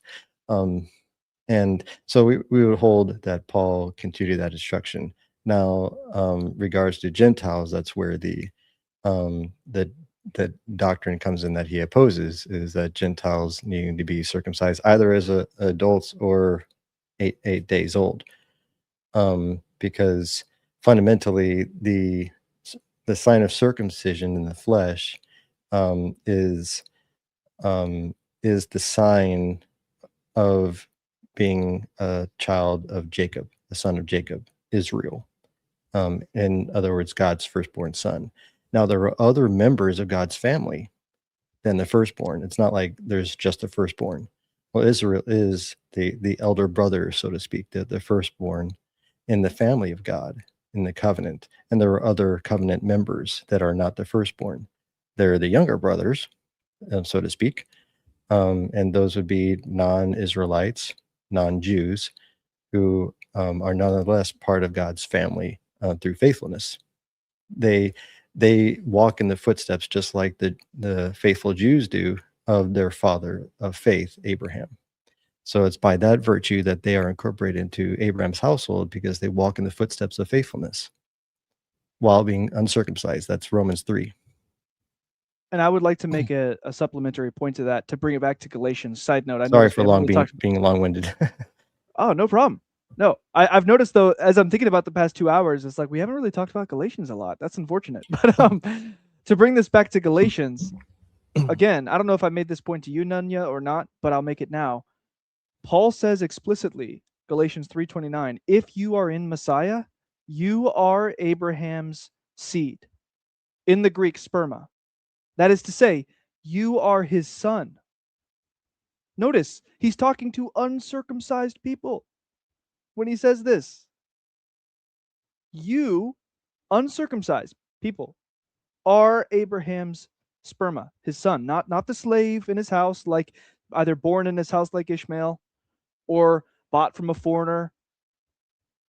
Not those two. Son of Isaac in the allegory that he does in Galatians 4, yet uncircumcised. So he's saying those who are in Messiah, even though they're uncircumcised, are the sons of Abraham. Okay, so I think, let me zoom in here. I'll have to leave my microphone on. If you hear Jared, yeah, I see his name there. I think Jared So what you both are, boy. So the Gentiles should not have to circumcise their 8-day-olds. Yes. Okay, thank you. Yeah, and Jared said that, and then you specifically, yes, because what chapter and verse? Because you were, I'm not asking that like literally, because you did just explain it. I'm trying to reiterate it. The Gentiles don't have to circumcise their 8-day-old males. Doggone it, go over your point again. Let me zoom in on Trey, I'm so sorry. Yeah, just a That's bullet okay. to remind me. Real quickly. Paul speaking to uncircumcised Gentiles. Right. So his audience is adults, is what I would respond to that, so that we don't really see him speaking to them doing their 8-day-old males. What I would like to point out is Acts. Can we pull up Acts? You're going to have to help me find it. Where I'll pull it up. Yeah, when Paul actually goes back to Jerusalem after 14 years, and he goes privately to the Pharisees first, but the next day he goes to James. It has to be James, but that's Acts. No, he's at James' house again, isn't he? You're talking about Acts 21, where he takes the vow? Right. Yeah. In fact, I remember it now because it's the opposite of Christmas. It's 21-25. So yeah, thank you for that. So whatever's happening in 21, where these guys are at James, this is not James talking. It says they asked him. Now that could have included James, but I think James is, but it doesn't. They're at James's house, and these Pharisees. James is apparently quiet in my mind, but it says they said. So everything prior to that is a 100% Pharisaical thing. To take 4 or 5 Nazarite vow guys and pay for them is a 100% Pharisee thing. James would never have asked this. But this is Paul's response. That's Paul. Everybody thinks this is a continuation of the Pharisees. But 21-25 is actually Paul's response, distinguishing between what the Pharisees just said. You are commanding not to circumcise the children. And Paul in 21-25 specifically separates it. Go ahead and read it, brothers. No, that's my only point. Yeah, go ahead. So yeah, you're talking about Acts 21, where it says that Paul went to James with all the elders present. Okay, so these are, we can use the term loosely, Christian leaders at the time. Okay, James and the other elders.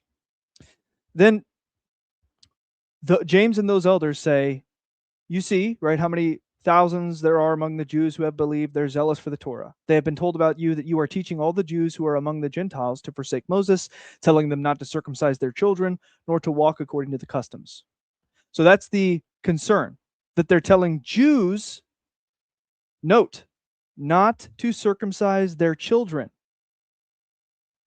But then notice what he does next. He says, prove that's not true, but concerning the Gentiles, we write.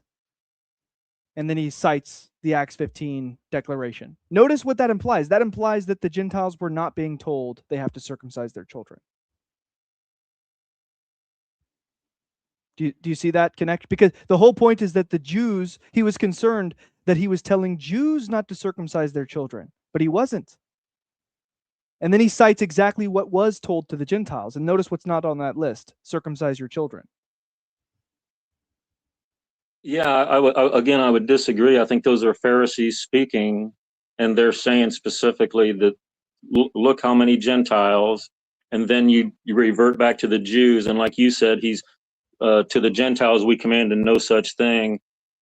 I see it as a distinction the other way around. You're seeing it as a distinction of we disagree. You understand what I'm saying? You think it's encompassing the Gentiles 8-day-olds by separating the Jew and the Gentile.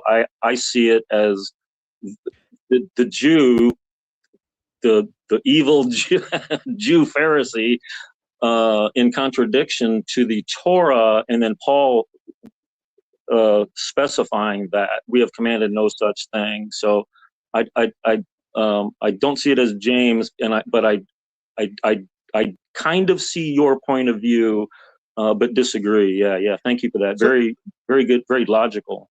Let me just try to summarize it and hopefully get you to engage on a specific point. So you're telling me that these were not James and other elders at Jerusalem. These were like false brethren, like Galatians 2 talks about. I think it was at James, but since Paul went to the Pharisees the day before, I think there was a bunch of Pharisees there, because it says James and the elders and they. So right, James and the elders.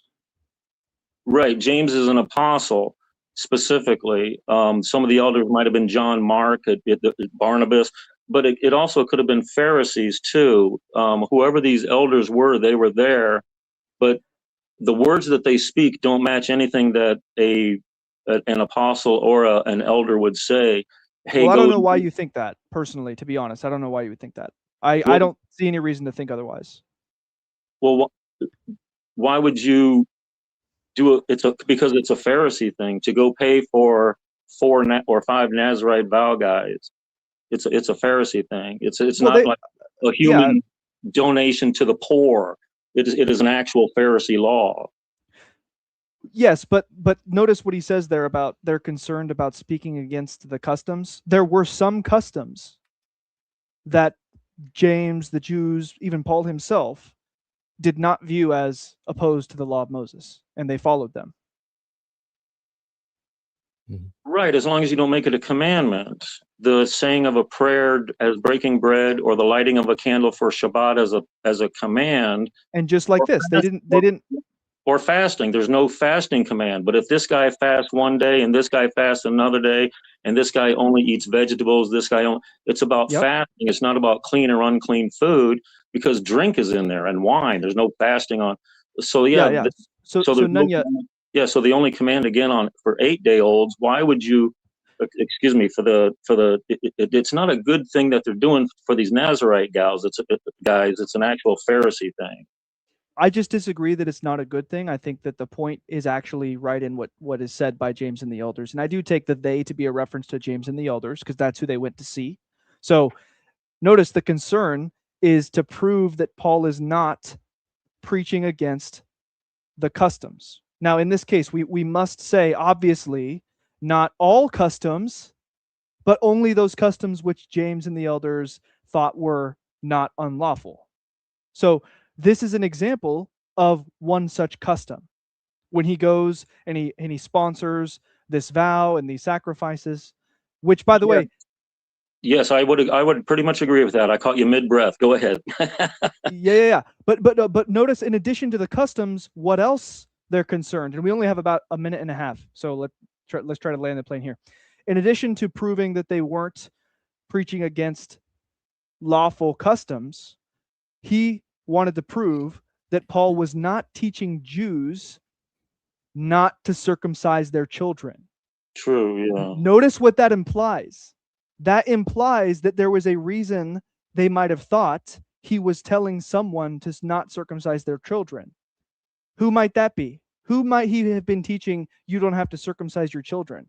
Read a few passages later, and he says, hey, we only gave the Gentiles the Acts 15 decree, where they don't have to be circumcised.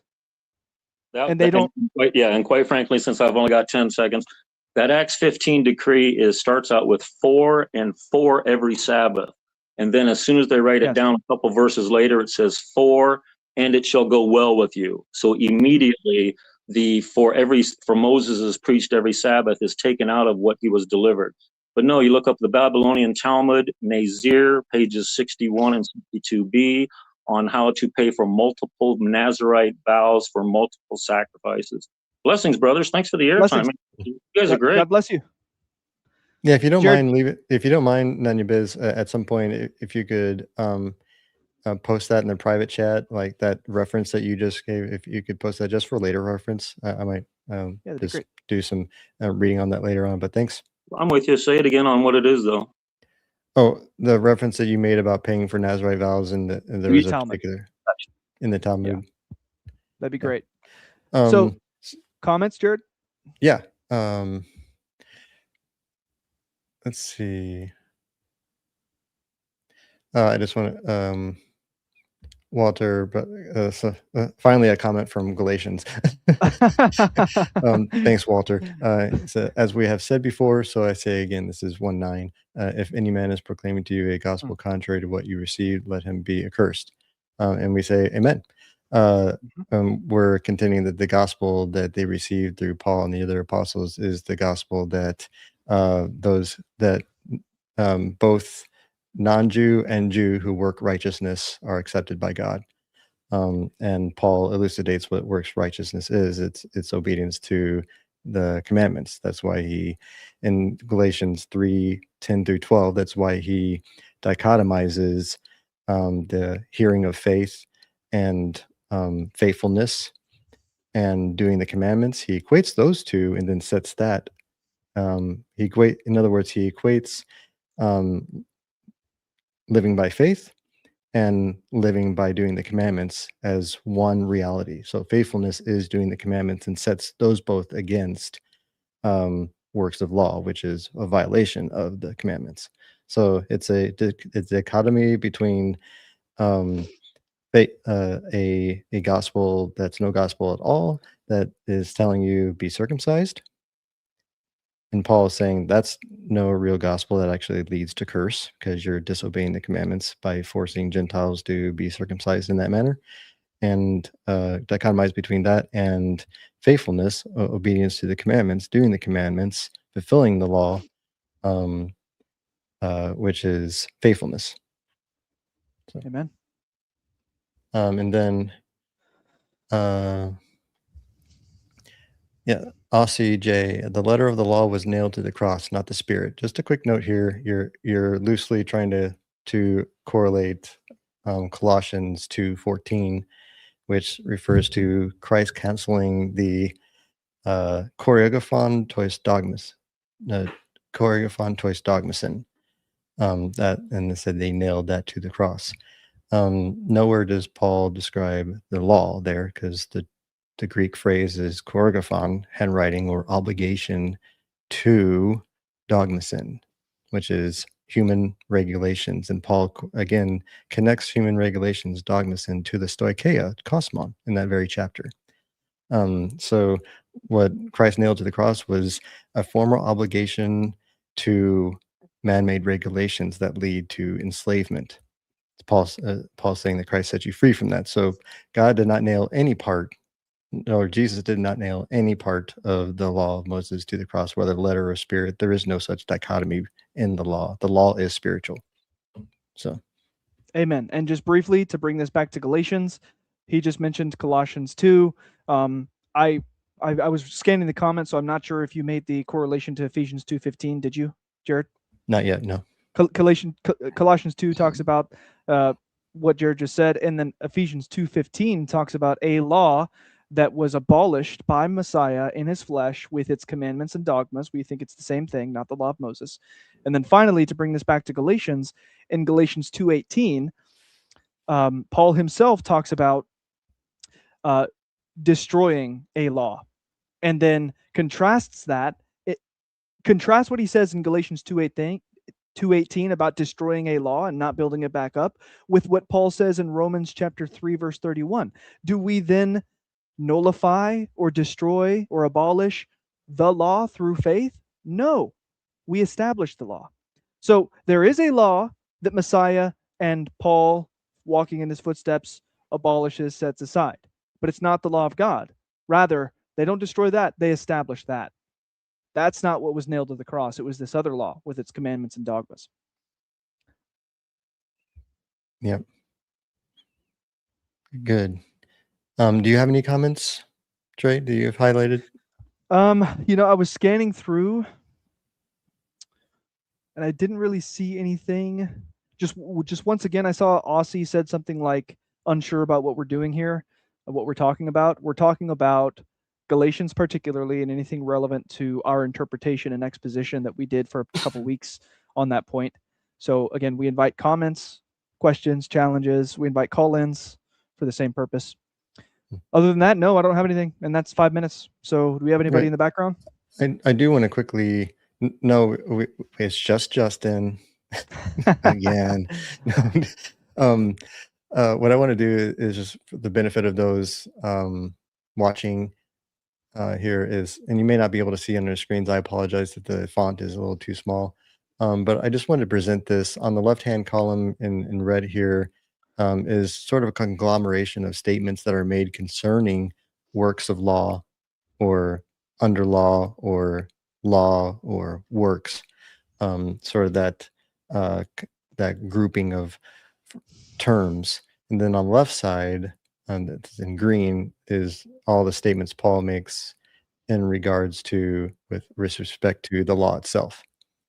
And I just want to present this dichotomy, the nature of these statements, to really, this shows forth that when Paul makes negative statements about some nomos, it it it, it never is in regards to the law of Moses, and this will be clear. So, works of law in Romans 7:7-11, he makes the case that works of law is sin, where the law, he says, is holy, righteous, and good. Romans 7:12.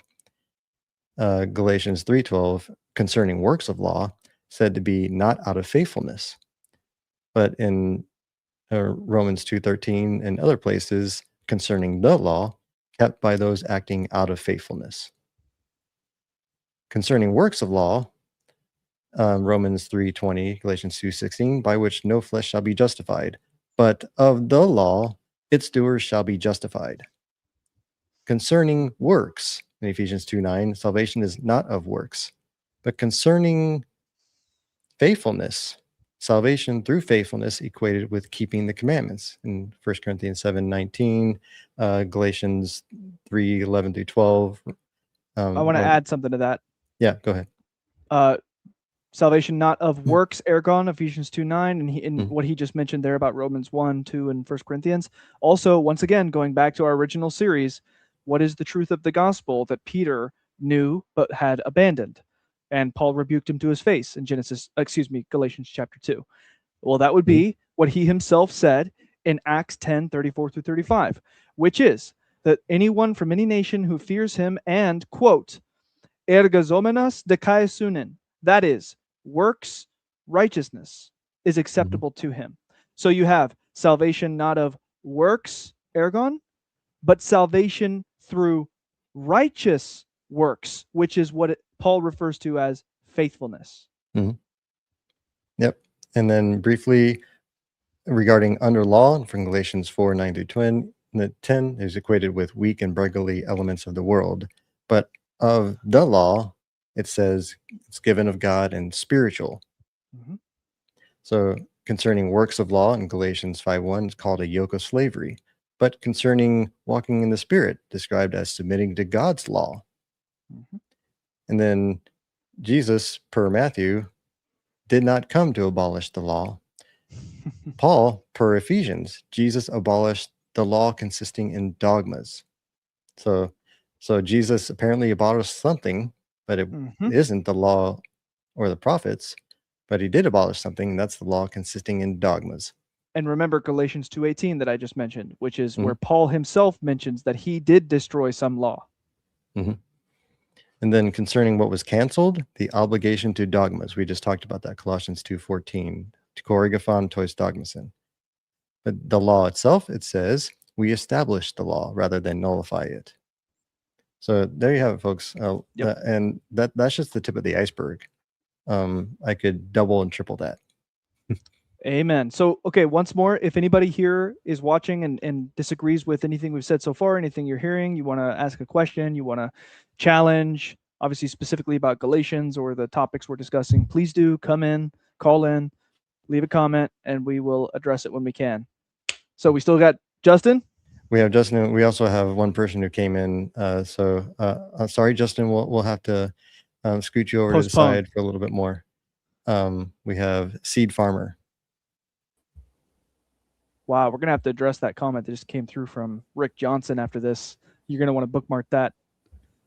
All right. Seed Farmer, can you hear us? Yeah, how you guys doing? Hey, good.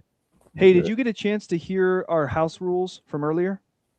Not really. I think I joined you guys. We're going to go over that real quick. So one guest at a time to prevent interruptions. We're going to give you 15 minutes to have a conversation with us. You're welcome to come back later if that 15 minutes expires. Do you want to talk to Jared, me, or both of us? No. I'm glad that you guys keep the Torah. You know. Do you guys? Well, before we go, let's finish out the rules real quick. So we're going to talk about Galatians, right? Our exposition of Galatians. By the way, did you get a chance to watch our prior 2 episodes? No. No problem. That's okay. No problem. If you want to talk about something, just let us know what it is specifically. Hopefully, it's related to Galatians or for some particular scripture. And then finally, let's keep in mind that obviously we want to keep this righteous in spirit and tongue. All right. So those are the house rules. With that said, go ahead. I'll start the timer. Yeah, I heard a little because I was cooking while you guys were talking earlier. So, but I overheard the guy talking about no uncircumcised in heart and no uncircumcised in heart and flesh is going to enter my sanctuary. Yeah, so, Ezekiel 44:9. 44:9. So I was just going to ask you guys that: do you guys believe that there's going to be a temple that's going to be erected when Christ returns? So let me answer briefly. Yes, but also I want to ask a question, a follow-up question to that. It seems like everybody who's mentioned, or not everybody, but most people who are mentioning Isaiah or Ezekiel 44 are suddenly jumping to an eschatological millennial temple. I'm wondering, like, is that what you're doing? Is that how you're reading Ezekiel 44? Yeah, because it matters, because timeline of most of the things because don't let us forget that most of these guys that gave us the scriptures, they have a very good understanding of eschatology. They have a very good understanding of the law. So most things that they write, they are writing it from their knowledge of what they've already understood. We are the ones that are coming into a fresh understanding of these things as Gentiles. So when they're writing Ezekiel 44:9, they already have it in mind that this is a millennial reign, because Ezekiel 40 through 48 is the millennial reign of Christ on earth, and the temple that they're talking about right there, that's the temple that is going to be erected. Can I leave a link for you guys to watch on the private chat? Yeah, that's fine. But let's actually talk about Ezekiel 44:9, if you don't mind. Yeah. I just want to leave you guys this link right quick. That's fine. How do I do that? Right, so your point's been made. Ezekiel 44:9 has reference to an eschatological temple. That's fine. Here's the point I would like to follow up with, though. Why did Yahweh through Ezekiel say what he said in Ezekiel 44:9 in its historical context? Okay. Look at 44:8, look at 44:10 and 11. Tell me, what was the historical reason that he says what he says in Ezekiel 44:9? In the millennial temple, in the millennial reign of Christ on earth, there are going to be 2 sets of people. And I think this factors into what Paul was saying, that, I can't remember that Bible verse offhand, where he said something about circumcision was meaningless or something like that. I can't remember. If you guys remember, you can. Yeah, First Corinthians 7. But Seed, what's your real name, by the way? I don't want to forget my point. Sorry, what did you say? Well, I hope whatever you're about to say is an answer to what I asked, which is, what is the historical context in Ezekiel 44:8 and 10 and 11? That's what I'm trying to explains what he's saying in 9. That's what I'm trying to link together. All right, let's hear it. Yeah. So, okay. Now, sorry, I don't really, when I'm trying to make a point. Sorry, I don't mean to sound rude, but let me finish my point so that I don't forget. I'm a stutterer, so I kind of like, but just anyway. Please answer the question as soon as possible. Appreciate it. Yeah. But I don't want interruption. See, that's my point. So that I can, right now I already lost my train of thought. Okay. You see what I'm saying, But okay, just trying to remember what I was trying to say. Please listen to me carefully. You got it. I think this factors into what Paul was saying when he was talking about circumcision was meaningless. Because if you imagine Christ returning at the time of Paul, you know, Paul already has the knowledge that when he returns, he's going to return, you know, with, you know, the saints, the dead in Christ are going to, you know, so he already knows that there are going to be mortals and immortals. Just the same thing that is happening in Ezekiel 44:9, you know, because in the millennial reign of Christ, there are going to be people on earth that are Gentiles when Christ returns with the saints. And they are going to, when he returns, he's going to return with the saints when he returns. You know, those are going to be the immortals.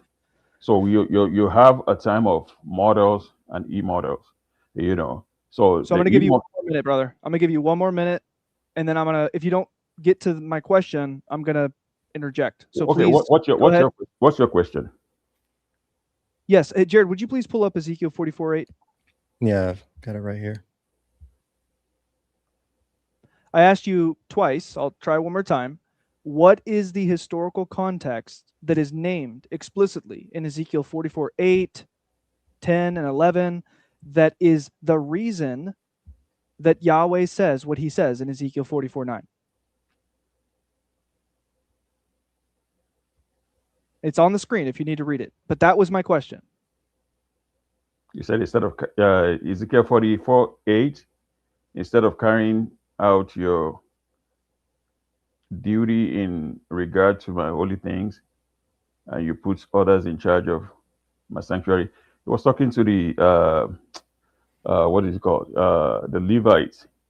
Right. That's named in verse 10. Because of what they did. Yeah, because of what they did in the Old Testament. Yeah. What were they doing though? What were they specifically doing in this context that is why Yahweh says what he said in verse 9?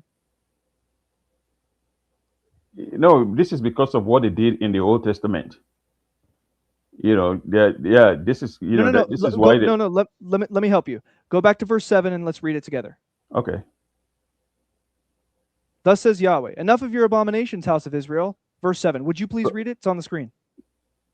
No. So yeah, go ahead and read it so that everybody can understand, because I have an accent. So read it slowly. When you brought in foreigners, uncircumcised in heart and uncircumcised in flesh, to be in my sanctuary, to profane it, even in my house, when you brought near my food, the fat and the blood, so they made my covenant void. This in addition to all your abominations. And you have not kept the responsibility of the holy things yourselves, but you have set foreigners as keepers of my responsibilities given me for my sanctuary. Notice, this is the context for verse 9. What were they doing wrong?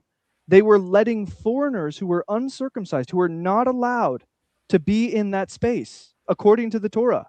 They were letting them in. Okay, that's what they did under the first covenant. And they are paying for that sin, you know, by not being able to go to the holiest. I mean, not being able to handle the holy things, and being able to go to the holiest part of the new, of the millennial temple. So you need to pause real quick, because you keep jumping to the millennial temple, and that's fine, because this is about the future. That's fine. Verse 9: they will not be allowed in my sanctuary. Yeah, you can make that application. What they did, but it's in a historical context where that was what was happening, even though it was unlawful, right? Yeah, but see, this is their punishment in the new, because see, look, these guys, they're all looking forward to this promise in Ezekiel, this millennial temple, you know, and now they have the opportunity to be part of it, because most of them are resurrected already in this, but as of this timeline, they're already resurrected. So they are being punished for what they did under the new covenant. Under the old covenant. In this scenario, they are being punished for that. You're being too vague. With all due respect, you're being way too vague. Let me interject a different trajectory. That conversation is going nowhere. Let me interject something. Sorry, guys. Let me say something right quick. You know, so, bro, the younger guy. You know, please don't take this in any bad way. You know, but if you're gonna let people be able to express themselves before you just cut them off and cut them off and cut them off. It's not everybody that can speak like you. I mean, as fast as you can speak. It's not everybody that can speak as clear as you can speak. And at times you don't know what I might be able to bring to the table that I might be able to help out. But you already assumed that people are vague. They don't know what you're talking about. But go ahead. Go ahead. Yeah. No. The problem here is that I asked a question several times and it wasn't but you won't actually let me answered. explain, and So- you're not patient enough. Okay, to even let me explain. let's table that back and forth, please. All right. Let me start something anew. That the reason. Let's try again. Yeah. So Ezekiel is a person who lived at a certain time, correct? Yes, sir. When did he get commissioned? When was he prophesying as a prophet? I mean, I'm not necessarily asking you for the years. I'm just saying that there is a temple at this time, correct? When he was prophesying? Yeah. No, I believe this is when they were in captivity. Verse 4, then he brought me by way of the north gate to the front of the house. Now the house here is the temple. And I looked, and behold, the glory of Yahweh filled the house of Yahweh, and I fell on my face. So Yahweh is bringing his prophet to different places to show what's going on, and then speaking to present realities. Now, presently, something is going on that the prophet is addressing, and that has import for a future time, but presently the Levites have forsaken their duty. That's verse 8. And you have not kept the responsibility of my holy things yourselves. This isn't talking about an ancient time that's past. No, this is a present reality. You guys have not been doing what you're supposed to be doing, and because of that, you've invited uncircumcised foreigners to come and do and take charge of the holy things that are in the sanctuary. In other words, now these are uncircumcised foreigners who have no intention of worshiping Yahweh. So they're bringing in their idols, and they're using the sanctuary to do idolatry instead of worshiping Yahweh. That's an abomination. So when it's talking about verse 9, thus says the Lord, no foreigner uncircumcised in heart and uncircumcised in flesh of all the foreigners who are among the sons of Israel shall enter my sanctuary. Now, Ezekiel is putting full stop. He's saying full stop on what's going on here. Do you realize what's going on here, Israelites? The Levites have abdicated their role, their sacred role of taking charge of the sanctuary, and you've let foreigners come in. Stop. That's not going to happen anymore. Shall not enter my sanctuary. But the Levites who went far from me when Israel went astray, who went astray from me after all their idols, shall bear the punishment. But then he's like, okay, but later on, there will be a time when the Levites will minister in purity and according to my statutes, my ordinances in the sanctuary. So that's going to be restored at some point. But right now, Ezekiel's got to deal with the present situation. So this isn't often millennialism and the millennial reign. No, Ezekiel is in a present situation, and God is speaking to present conditions and through Ezekiel. So my question would be, why is that not important? I don't understand why people keep going off to the millennium and not addressing what's presently happening in the context of foreigners coming in. These are foreigners. So my question would be, do you not see that the present I've been answering question. Can I say something right quick?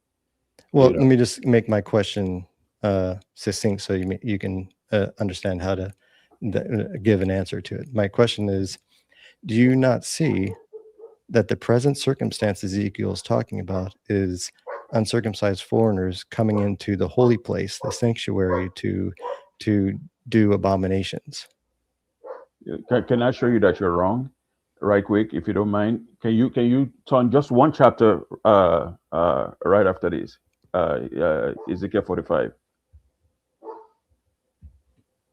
Mm-hmm. Yeah, go to verse 22.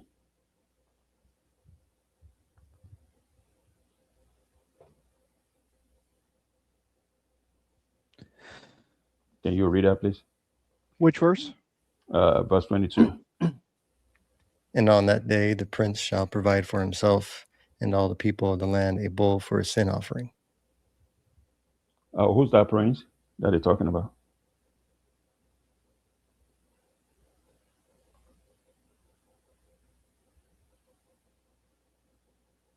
I would say that it's Messiah, or an anointed high priest of some kind. Can you read that one more time? Sorry, can you read that one more time? So that yeah, you can. Absolutely. But what I would like is for you to tell us exactly what we're wrong about, like you just said on our exposition of Ezekiel 34. So please, I'm happy to read the scripture, but get to the point about what we're wrong about. Reason, because he said the gentleman that talked right after you, he said that's not the millennial reign, and I'm trying to show him that this is the millennial reign, because this is a person making an atonement, for not only for himself, is making for the people of the land. We know the Messiah is sinless. So right? Did you not hear? Did you not hear Jared? Land. Did you not hear Jared when he said this is talking about a future time in Ezekiel 44?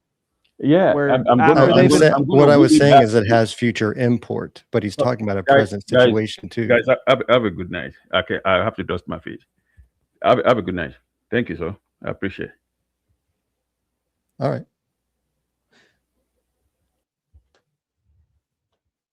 Okay. Well, I don't understand. I mean, that seems. What is it with this Ezekiel 44 where people don't want to have a conversation and they just want to preach? Yeah, it's very weird. It's like, it's also that the frustrating thing there was that you literally pointed out in the text the distinction between the things that are happening now and what will happen in the future. That's the difference between Ezekiel 44, 8 through 10 and verse 11.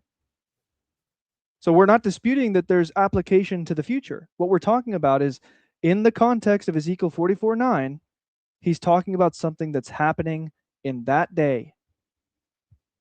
And he's saying it's wrong.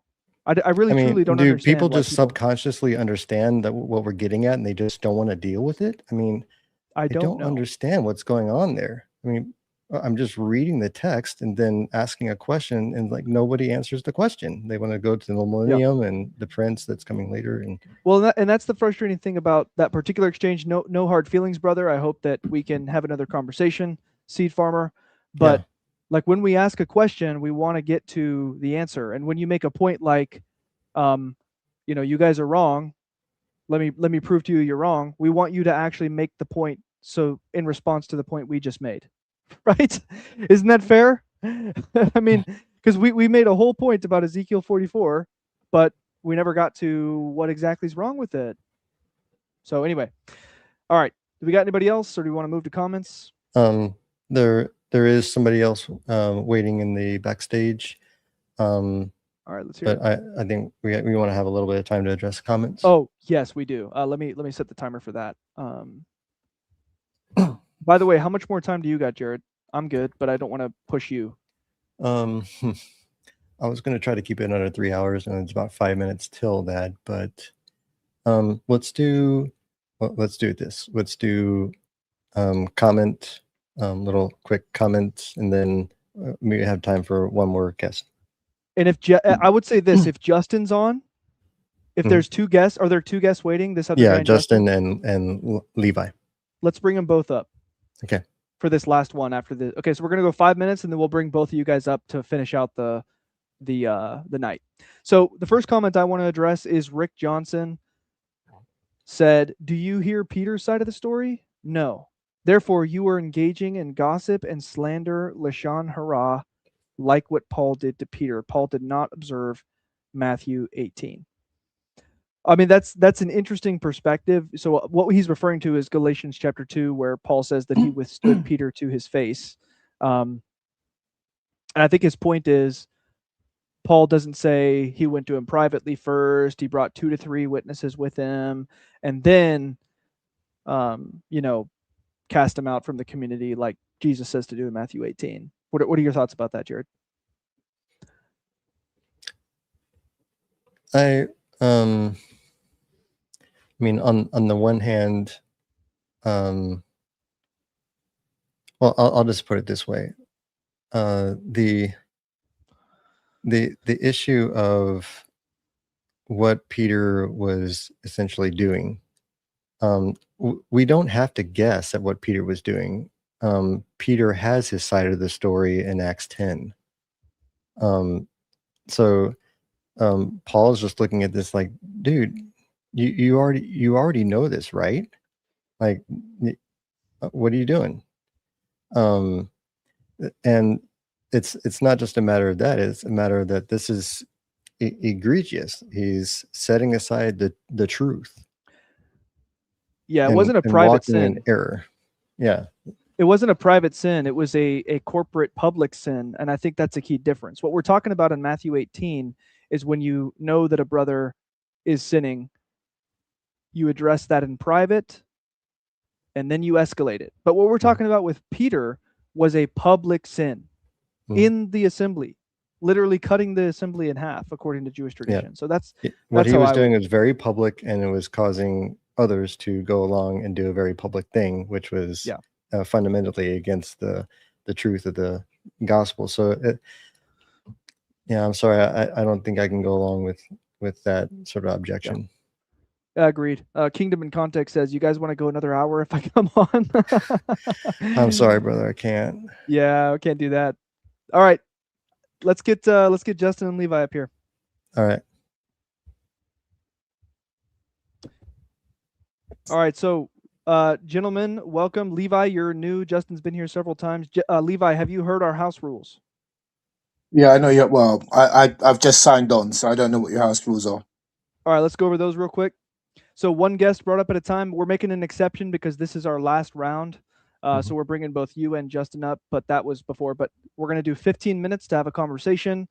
Are you wanting to talk to one of us specifically, or are you okay with both of us talking to you? Either one of you, because both of you, I believe, share the same view. Okay, all right. We're here to discuss our exposition of Galatians. So ideally, you've watched the 2 prior episodes and are here with specific targeted comments, questions, or challenges to which we can respond. Have you watched our episodes? No, I haven't. What you say? What you said about Galatians? So in terms of what are you talking about? That you have to be circumcised in order to know Christ? I'm not sure what you're. No, so you didn't. That's okay. So we did 2 episodes called The Truth About Galatians, covering the whole book of Galatians. If you haven't watched it, which you haven't, that's okay. But you need to start your engagement with a specific passage in Galatians and a clear comment or question about it to which we can respond. So you're here to discuss expositing Galatians. So the conversation will be focused on that. It's free to range to other portions of scriptures that may be relevant to expositing Galatians. However, the discussion will not be allowed to veer away from that focus, such as to general theological topics that are merely presupposed, unrooted in specific texts, or preaching, table pounding, and grandstanding at panelists or observers. Finally, you should be here to discuss these things with a righteous spirit and tongue.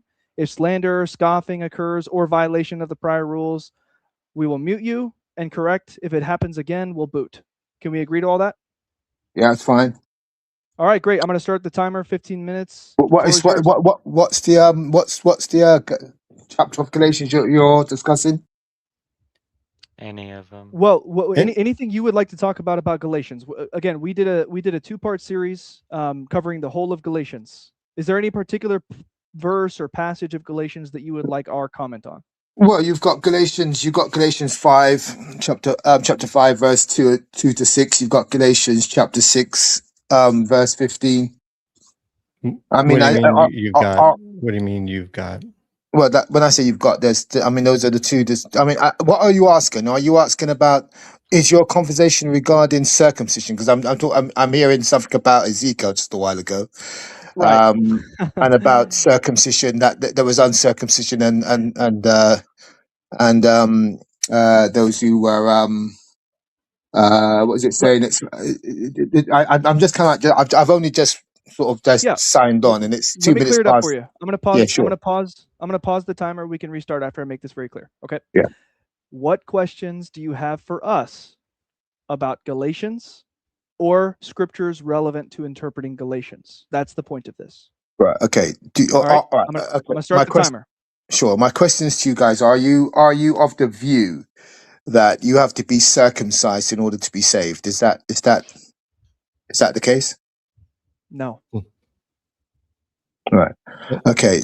So it says about keeping the commandments on your stream, doesn't it? It's what's. Yeah. I literally, what you have to understand is that it's 3 minutes past 6 in the morning here. I've literally just turned on my phone and seen that there was a conversation going. All good, So brother. I'm just trying to understand what it is you're saying, and then I'm see whether or not what you're saying is in line with what the Bible is now saying in terms of the new covenant made. Let me suggest something. Pick a verse in Galatians or a passage, make a point, ask a question, and then we'll respond to it. Right. Okay. It's Galatians chapter 5, verse chapter 5, verse 2 to 6. Okay. Sure. Let's. You want to pull that up, Jared? Mm-hmm.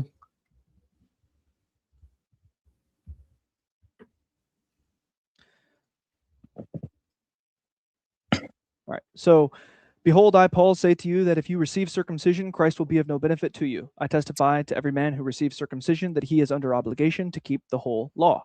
You have been severed from Messiah, you who are being justified by law. You have fallen from grace.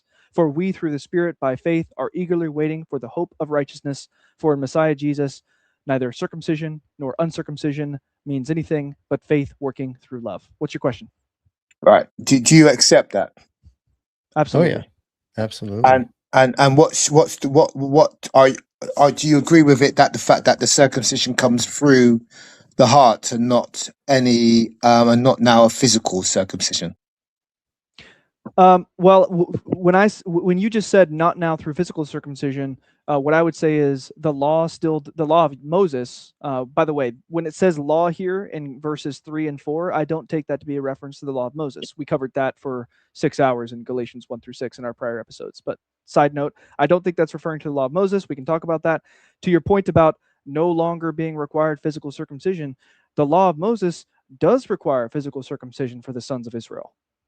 So no, I don't think that changed. No. So you believe now that all the people of Israel are still governed by the fact that they have to be circumcised in the flesh. Indeed, and why I believe that is because we can read a story in Acts chapter 21 where Paul himself submitted to the ruling of James and the elders there to prove that he was not telling Israelites not to get circumcised and circumcise their children. So the purpose of Christ dying on the cross then, and letting them know now that the circumcision is of the heart, as that's wrong then. So you're literally saying that in order to accept the new covenant, the children of Israel, those who are now still in Israel, they have to still be governed by be accepted through the circumcision of the flesh. I mean, doesn't this say it would nullify the whole purpose of why Christ died on the cross? Doesn't that say this? Can you give us a verse that you're sort of? Well, you've actually just read it. You've actually just read it. I mean, that's the thing about it. I mean, do you go against what's been said? Let me answer your question. Don't put more questions. I'll answer your question. So the issue is the circumcision of the heart has always been a requirement. Go read the Torah, where it talks about circumcise your hearts. Yahweh will circumcise your hearts. This has always been a thing. Also, when the new covenant was inaugurated through Messiah, circumcision of the flesh, as commanded by the law of Moses, remains a thing. Mm-hmm. We can see that in Acts 21. Now, as far as what Paul's point is here, he's talking about Gentiles, those from among the nations who are not the sons of Israel, who are being compelled that they have to circumcise. Paul's whole point is, no, you do not need to circumcise. That would make, if you got yourself circumcised, that would make Christ's, you would be severed from Christ. If you try to be justified by that law, you'd fall away from grace.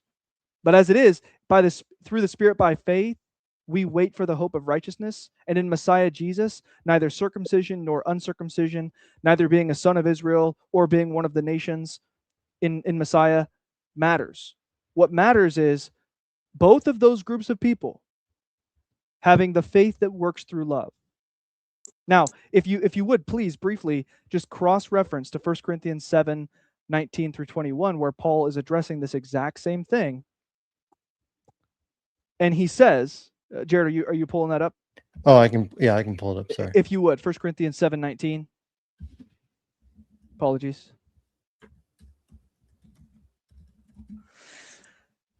Notice what he said there. Circumcision, uncircumcision.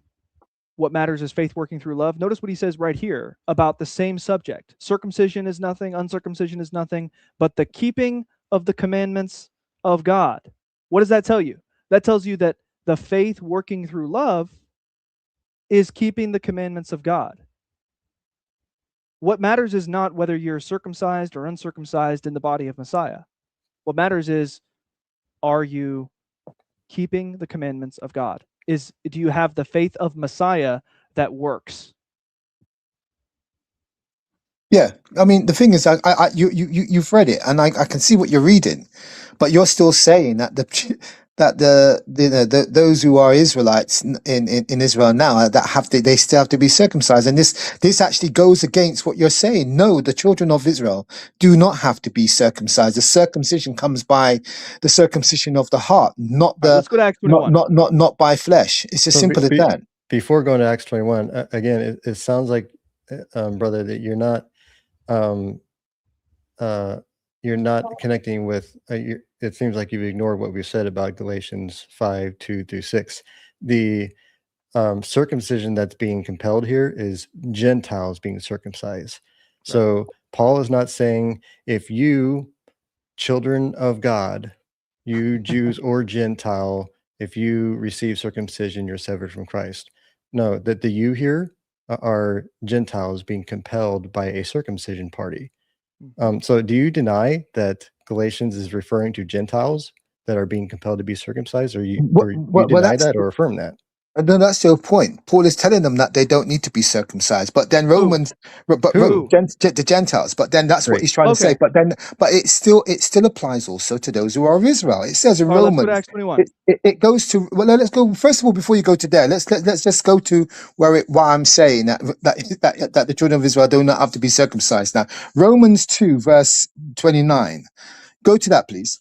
Well, actually, no. We're going to go to Acts 21 first, please. Okay, go to Acts 20. Go to Acts 21 then. We can go to Romans after Acts 21, because your whole point is to kind of mock at us and be like, but I'm not mocking. I'm just stating what's in the Bible. Yeah, but Jews need to be circumcised. That's crazy. No, they don't. Look at Acts 21. No, Jews don't need to be circumcised. Okay. That's what I'm saying. Okay, stop saying it. Let's actually deal with the text of reference. Okay, Acts 21. James and the elders. What do they say there? Read it. Sorry, my phone, the screen's very small. You read it. Yeah. So James and the elders say to Paul, "You see, brother, how many thousands there are among the Jews, of those who have believed, and they're all zealous for the Torah, and they have been told about you, that you're teaching all the Jews who are among the Gentiles to forsake Moses, telling them not to circumcise their children nor walk according to the customs." Who's he talking about here, Levi? What verse you on? I just 21. Read verses 20 through 21. Right on, let me read it. Hold on.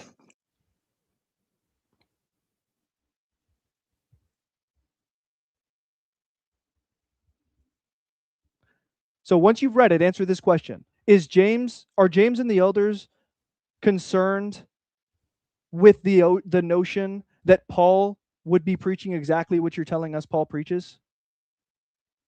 Namely, that Jews don't need to be circumcised?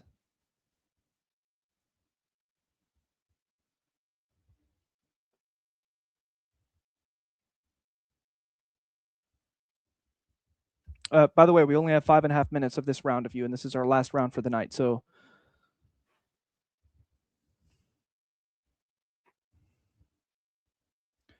did we lose you? No, I'm reading it, because remember, I don't just read just one little passage. I have to get the context by reading what's actually there. Right, of course, but we're talking about that context, right?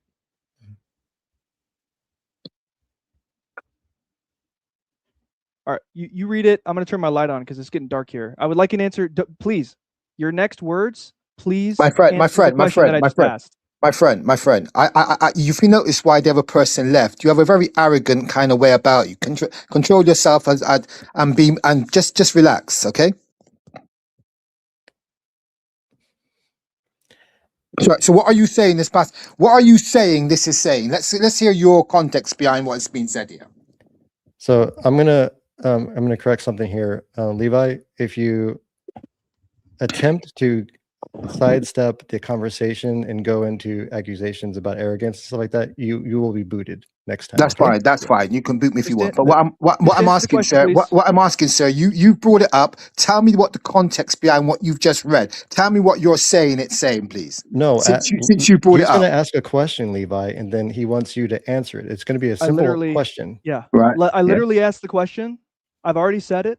If you don't answer the question, we're going to boot you. What is the question? What is the question? What is the question I you're got asking? you. Is James and the elders, are they concerned that Paul is teaching Jews that they don't need to be circumcised? Yes. Yes. So do you note that James and the elders are concerned that Paul is preaching exactly what you just told us 3 minutes ago Paul was preaching? Yes. Yeah. So what's the problem with that? Right. The problem is that Paul then goes on to disprove it explicitly, that he wasn't preaching what you just told us 2 minutes ago he was preaching. Yeah, so, but that's in that time. I'm talking about now. That you're going back into Acts. Yes, I am. After Acts comes Romans. After Acts comes Romans. What I'm asking you is, are you? I mean, look, the Bible's there telling you why we do not need to be why Jews do not need to be circumcised. Now, the circumcision comes through the heart. Then that's what it was all leading to. All right, we're gonna mute you if you don't stick to the point of contention, Levi. I'm sticking to it. I'm talking about circumcision. Jared, please mute him. Thank you. I'm just muting you one more time here, Levi. This is not how a conversation goes. He asked the question and you answered it, and then we're asking a follow-on question. Does not Paul, in his very next actions, refute that charge? And then you go off, you don't even answer the question. You go off and do see what I believe is that, it's the circumcision of the heart. And why are you talking about Acts 21? That's back then, we're now. And it's like, that's not a conversation, brother. No. And we can give you one more chance, but if you don't, if you're not willing to have a conversation, you're just wanting to preach, then we're going to boot you. Right. Okay. Before he comes back on, Levi, we're going to talk about you're welcome to bring up Romans. We can go back to Galatians, but I want it to be registered. Thank you for granting the point that Acts 21 shows the opposite of what you just said. Now let's hear your response about Galatians and Romans and why you think apparently things are different now. All right, let's go. Right. Okay. So we know that James is saying that Paul is falsely accusing Paul of saying that circumcision is no longer required. Paul refutes that. We can see that. That's fine. But what we do know is that Paul is saying that circumcision is one of the heart and not of the flesh. Where? Text, please. Well, I'm telling you, go to Romans. Let's go to Romans. Go to Romans. Let's do it. Romans 2. I want you to show me in Romans 2 where Paul teaches. Romans, Michael. Go to Romans. Romans 2. We're going there. Romans, don't interrupt me. Romans 2, 28 to 29. We're going to Romans 2. He's going right now. Show me in Romans 2 where my friend, Paul teaches. Romans chapter 2, verse 28 to 29. Okay. All right. I'm just asking you to relax, my friend. That's why the other person came off. You're very arrogant. Just control yourself. Just relax. Just relax. I'm perfectly relaxed. If you would listen to what I'm saying, I want you to show me in Romans 2 where Paul teaches. So Trey, he's wanting to go to verse 29. So that's where that's fine. That's fine. Show me in Romans. My friend. No. Look at 28. Look at 28 to 20. No. Stop talking. Listen. Show me in any verse and exposit it for me where the conclusion is, so therefore Israelites don't need to be circumcised according to the commandments anymore. Let's hear it. Are you in Romans? Are you in Romans chapter 2, verse 20? Go ahead. It's on the screen. Read it. What does it say? You do it. No, you do it, Levi. He might not be able to because he's on his phone. It sounds like. Yeah, I can't see it. It's very small. Okay, I'll read it and then I'm going to stop talking so that you can exposit it. You ready? Verse 28 to 29. Go on. For he is not a Jew who is one outwardly, nor is circumcision that which is outward in the flesh, but he is a Jew who is one inwardly, and circumcision is that which is of the heart, by the Spirit, not by the letter. And his praise is not from men, but from God. Right. Go ahead. So tell me, what does that mean? No, what did you are going to tell us what it means. Yes. Well, it simply said Levi. The thing is, listen, my friend, because I would just come off just like the other person because you're arrogant. Just relax yourself and do not teach. No, mute him. Bye. Hi, Levi. You just completely ignored the rules. You don't get to say this text proves my point and then try to turn the burden of proof on me to prove that it doesn't. No. You read a text, you exposit it to prove your point, and then I'll respond. The thing you call arrogance is just called rigid holding of people to their burden of proof. That's all that happened there, and you can't handle it. So, hey, shall we talk briefly about Romans chapter 2? Yeah, let's. What's the context? Exactly right. Yeah, notice how, of course, the proof text is supposed to be the last two verses of Romans chapter 2, which is like the whole passage before matters, of course. Notice what he didn't read. Verse 25. Circumcision is of value if you practice the law. But if you are a transgressor, then your circumcision becomes uncircumcision. Notice that explicit statement from Paul. For indeed, circumcision is of value. Can you just go to Romans 3:1 real quick, just to make the point? I want to contextualize Romans 2:28 and 29 here. Notice he says right before 2:28 and 29, circumcision is of value. And then right after 2:28 and 29, what does he say? Romans 3:1. What advantage has the Jew? What is the value of circumcision? None, apparently, according to Levi. But what Paul says is great in every respect. Okay, so now what is his point then? If his point is not that circumcision has no value, because Paul literally bookends 2:28 through 29 with circumcision is of value. So then what is his point in Romans chapter 2:28 and 29? It's this very simply. If you're circumcised and you transgress the law, that is, you don't have the circumcision of the heart by the Spirit, you're not being led by the Spirit to obey the law, then your circumcision isn't of value. In fact, Jews who nevertheless were physically circumcised, but were disobedient to the law to a grievous extent, were cut off from among their people. And Paul invokes this concept of being cut off later in Romans to make this exact point. So his point is not circumcision of the flesh is no longer a thing. It doesn't have any value. His point is what has more value than your circumcision of the flesh is the circumcision of the heart by the Spirit, which is indicated by your actual obedience of the law. That's the point in Romans 2:28 through 29. Yeah, again, people, we're following the internal logic of Paul's argument, and we don't take little 5-second sound bites out of Paul's writings, like verse 29 or verse 28, and rip them out of context. We follow a logical argument that Paul is making, and that logical argument presumes that a person is to orient themselves to obedience to the law, because even a circumcised person, if they don't practice the law, if they are a transgressor of the law, their circumcision becomes uncircumcision. Verse 25 matters, folks. It's not just verse 28 like all by itself, not part of any other flowing argument. The whole point is that a Jew is one who is circumcised physically and spiritually, of the heart and of the flesh. Apart from the heart, the flesh becomes uncircumcision. It be regarded as uncircumcision, obviously. And he explicitly goes on, Paul, to correct Levi's misperception of what he says in Romans 3:28 through 29. I just have to say that. Literally, Paul's next words were to refute the conclusion that what he just said means that circumcision has no value. Again, we read it earlier, Romans chapter 3, verse 1. All right. Well, I don't know. Justin, yeah. You're here, brother. Let's hear it for a few minutes. I told you guys in the private chat, I promised I wouldn't bring up circumcision again. So for like an actual, well, I thought it was kind of in keeping with Galatians. Is kind of one of the main topics. But can we go to just Acts 23 verses 1 through 5 real quick?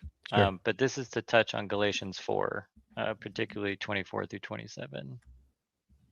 I love it. I don't think we've talked about Galatians for at least 75% of this, which is a shame. I'm sorry, man. I apologize. I brought up the question. Acts 23, what verse? 1 through 5. So just these first 5 verses, we can just look at them really quick. I'm just going to connect this point to Galatians 4. You guys kind of alluded to some alternate translations or interpretations of that passage with the allegory that Paul was given. Mm-hmm. But I'm bringing up Acts 23 here just to show, like, these are the people who were in charge of at the time, right? These are the people who are vehemently, like, these are where Paul just came out of, right? So these are the guys who are still promoting that. I think, maybe you guys can correct me if I'm wrong, but in your understanding, these guys are the same ones who would be promoting that same law that Paul's arguing against. Okay. So when we go to Galatians 4, and he's giving this allegory between the Jerusalem below being subject to that law and then the Jerusalem above, would you, and I was trying to figure out if this is what you were saying in that passage. You guys were making the actual earthly geographical connection of like Mount of Saudi Arabia, where like Ishmael or that region is, versus like actual like elevation being the difference there. Do you guys think that it's possible Paul is actually referencing the fact that Jerusalem is still under the control of this law, given, like, Acts 23, and the actual Jerusalem above he's talking about is the New Jerusalem paradise from like 2 Corinthians 12? Yeah, so the Jared, point that the geographic point that I made at that point in our video was more of a secondary point. It was like something that's an interesting thing. It wasn't the primary point. I mean, I think Paul is maybe making both points, but the primary point would be in the sense of what's jurisdiction, which authority are you going to be under? Okay. Trey, do you have any additional thought? Yeah, exactly. So he's making an allegory between a physical location, Mount Sinai in Arabia, with the present Jerusalem, and then the present Jerusalem and the New Jerusalem. Mm-hmm. That's the point. So Mount Sinai in Arabia, that corresponds by analogy to the present Jerusalem, which is under the dominion of this bad administration, you could put it. But then he goes, present Jerusalem, and that corresponds to the New Jerusalem. Does that make sense? Yeah. I mean, that was my understanding. I think I might have gotten more lost by the secondary. So, but I think I remember you guys talking about that there were kind of like alternate ways to understanding that allegory geographically or, positionally or whatever. Yeah. I think I'll just land whatever I'm going to say with the way that you were talking about Galatians 2:18 through 21 about not tearing down or not building back up the things that he had torn down, and talking about Christ's ministry. You kind of struck a light bulb as far as what Christ's ministry was for. And it was kind of poignant to me. So I just wanted to share it that Christ's whole ministry of walking out the actual fullness, the actual full teaching of the Torah, the way that the Father intended it, without the baggage of the burdens that the Pharisees and the religious leaders were putting on other people. Him walking that out and obtaining the resurrection and obtaining the justification by the Father was a slap in the face to the entire system, which was just amazing. Like Yeah. it was just a slap in the face. He called their bluff. He says, all this extra stuff you've been adding that I told you don't add, Deuteronomy 12, right? Don't do all of this extra stuff. Just follow the sincerity of what I'm telling you here. He's like, Yeah. this is my this is my beloved son, right? He's doing it the way I said to do it. It's just beautiful. And I Amen. appreciate that you guys hit that and it sparked that. And I just wanted to share that. So, Praise God. Thanks, Justin. Yeah, that gets to what Paul says about what the stumbling block of the gospel is, right? Or in some translations, the offense of the cross is that these people who think that they're righteous and that they're sons are actually unrighteous and slaves.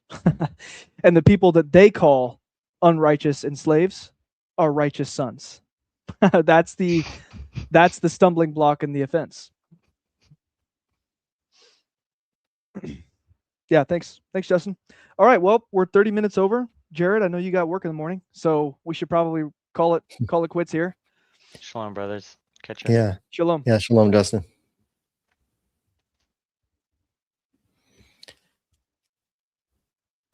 Man, there's one good comment that I wish we had time for. I mean, you're welcome to, but I mean, it's just well, no foreigner can take of the Passover regarding Exodus 12, obviously, and Jesus is the ultimate Passover. So how are Gentiles receiving the effects of the Passover if they need to be circumcised? So this is another thing that we touched on in that episode 10 or 11 regarding circumcision when we went over this passage, because we did talk about a little bit about the connection of Jesus, our Passover, being sacrificed. And the critical thing is the circumcision of the flesh is something that points to a reality that both Gentiles and Jews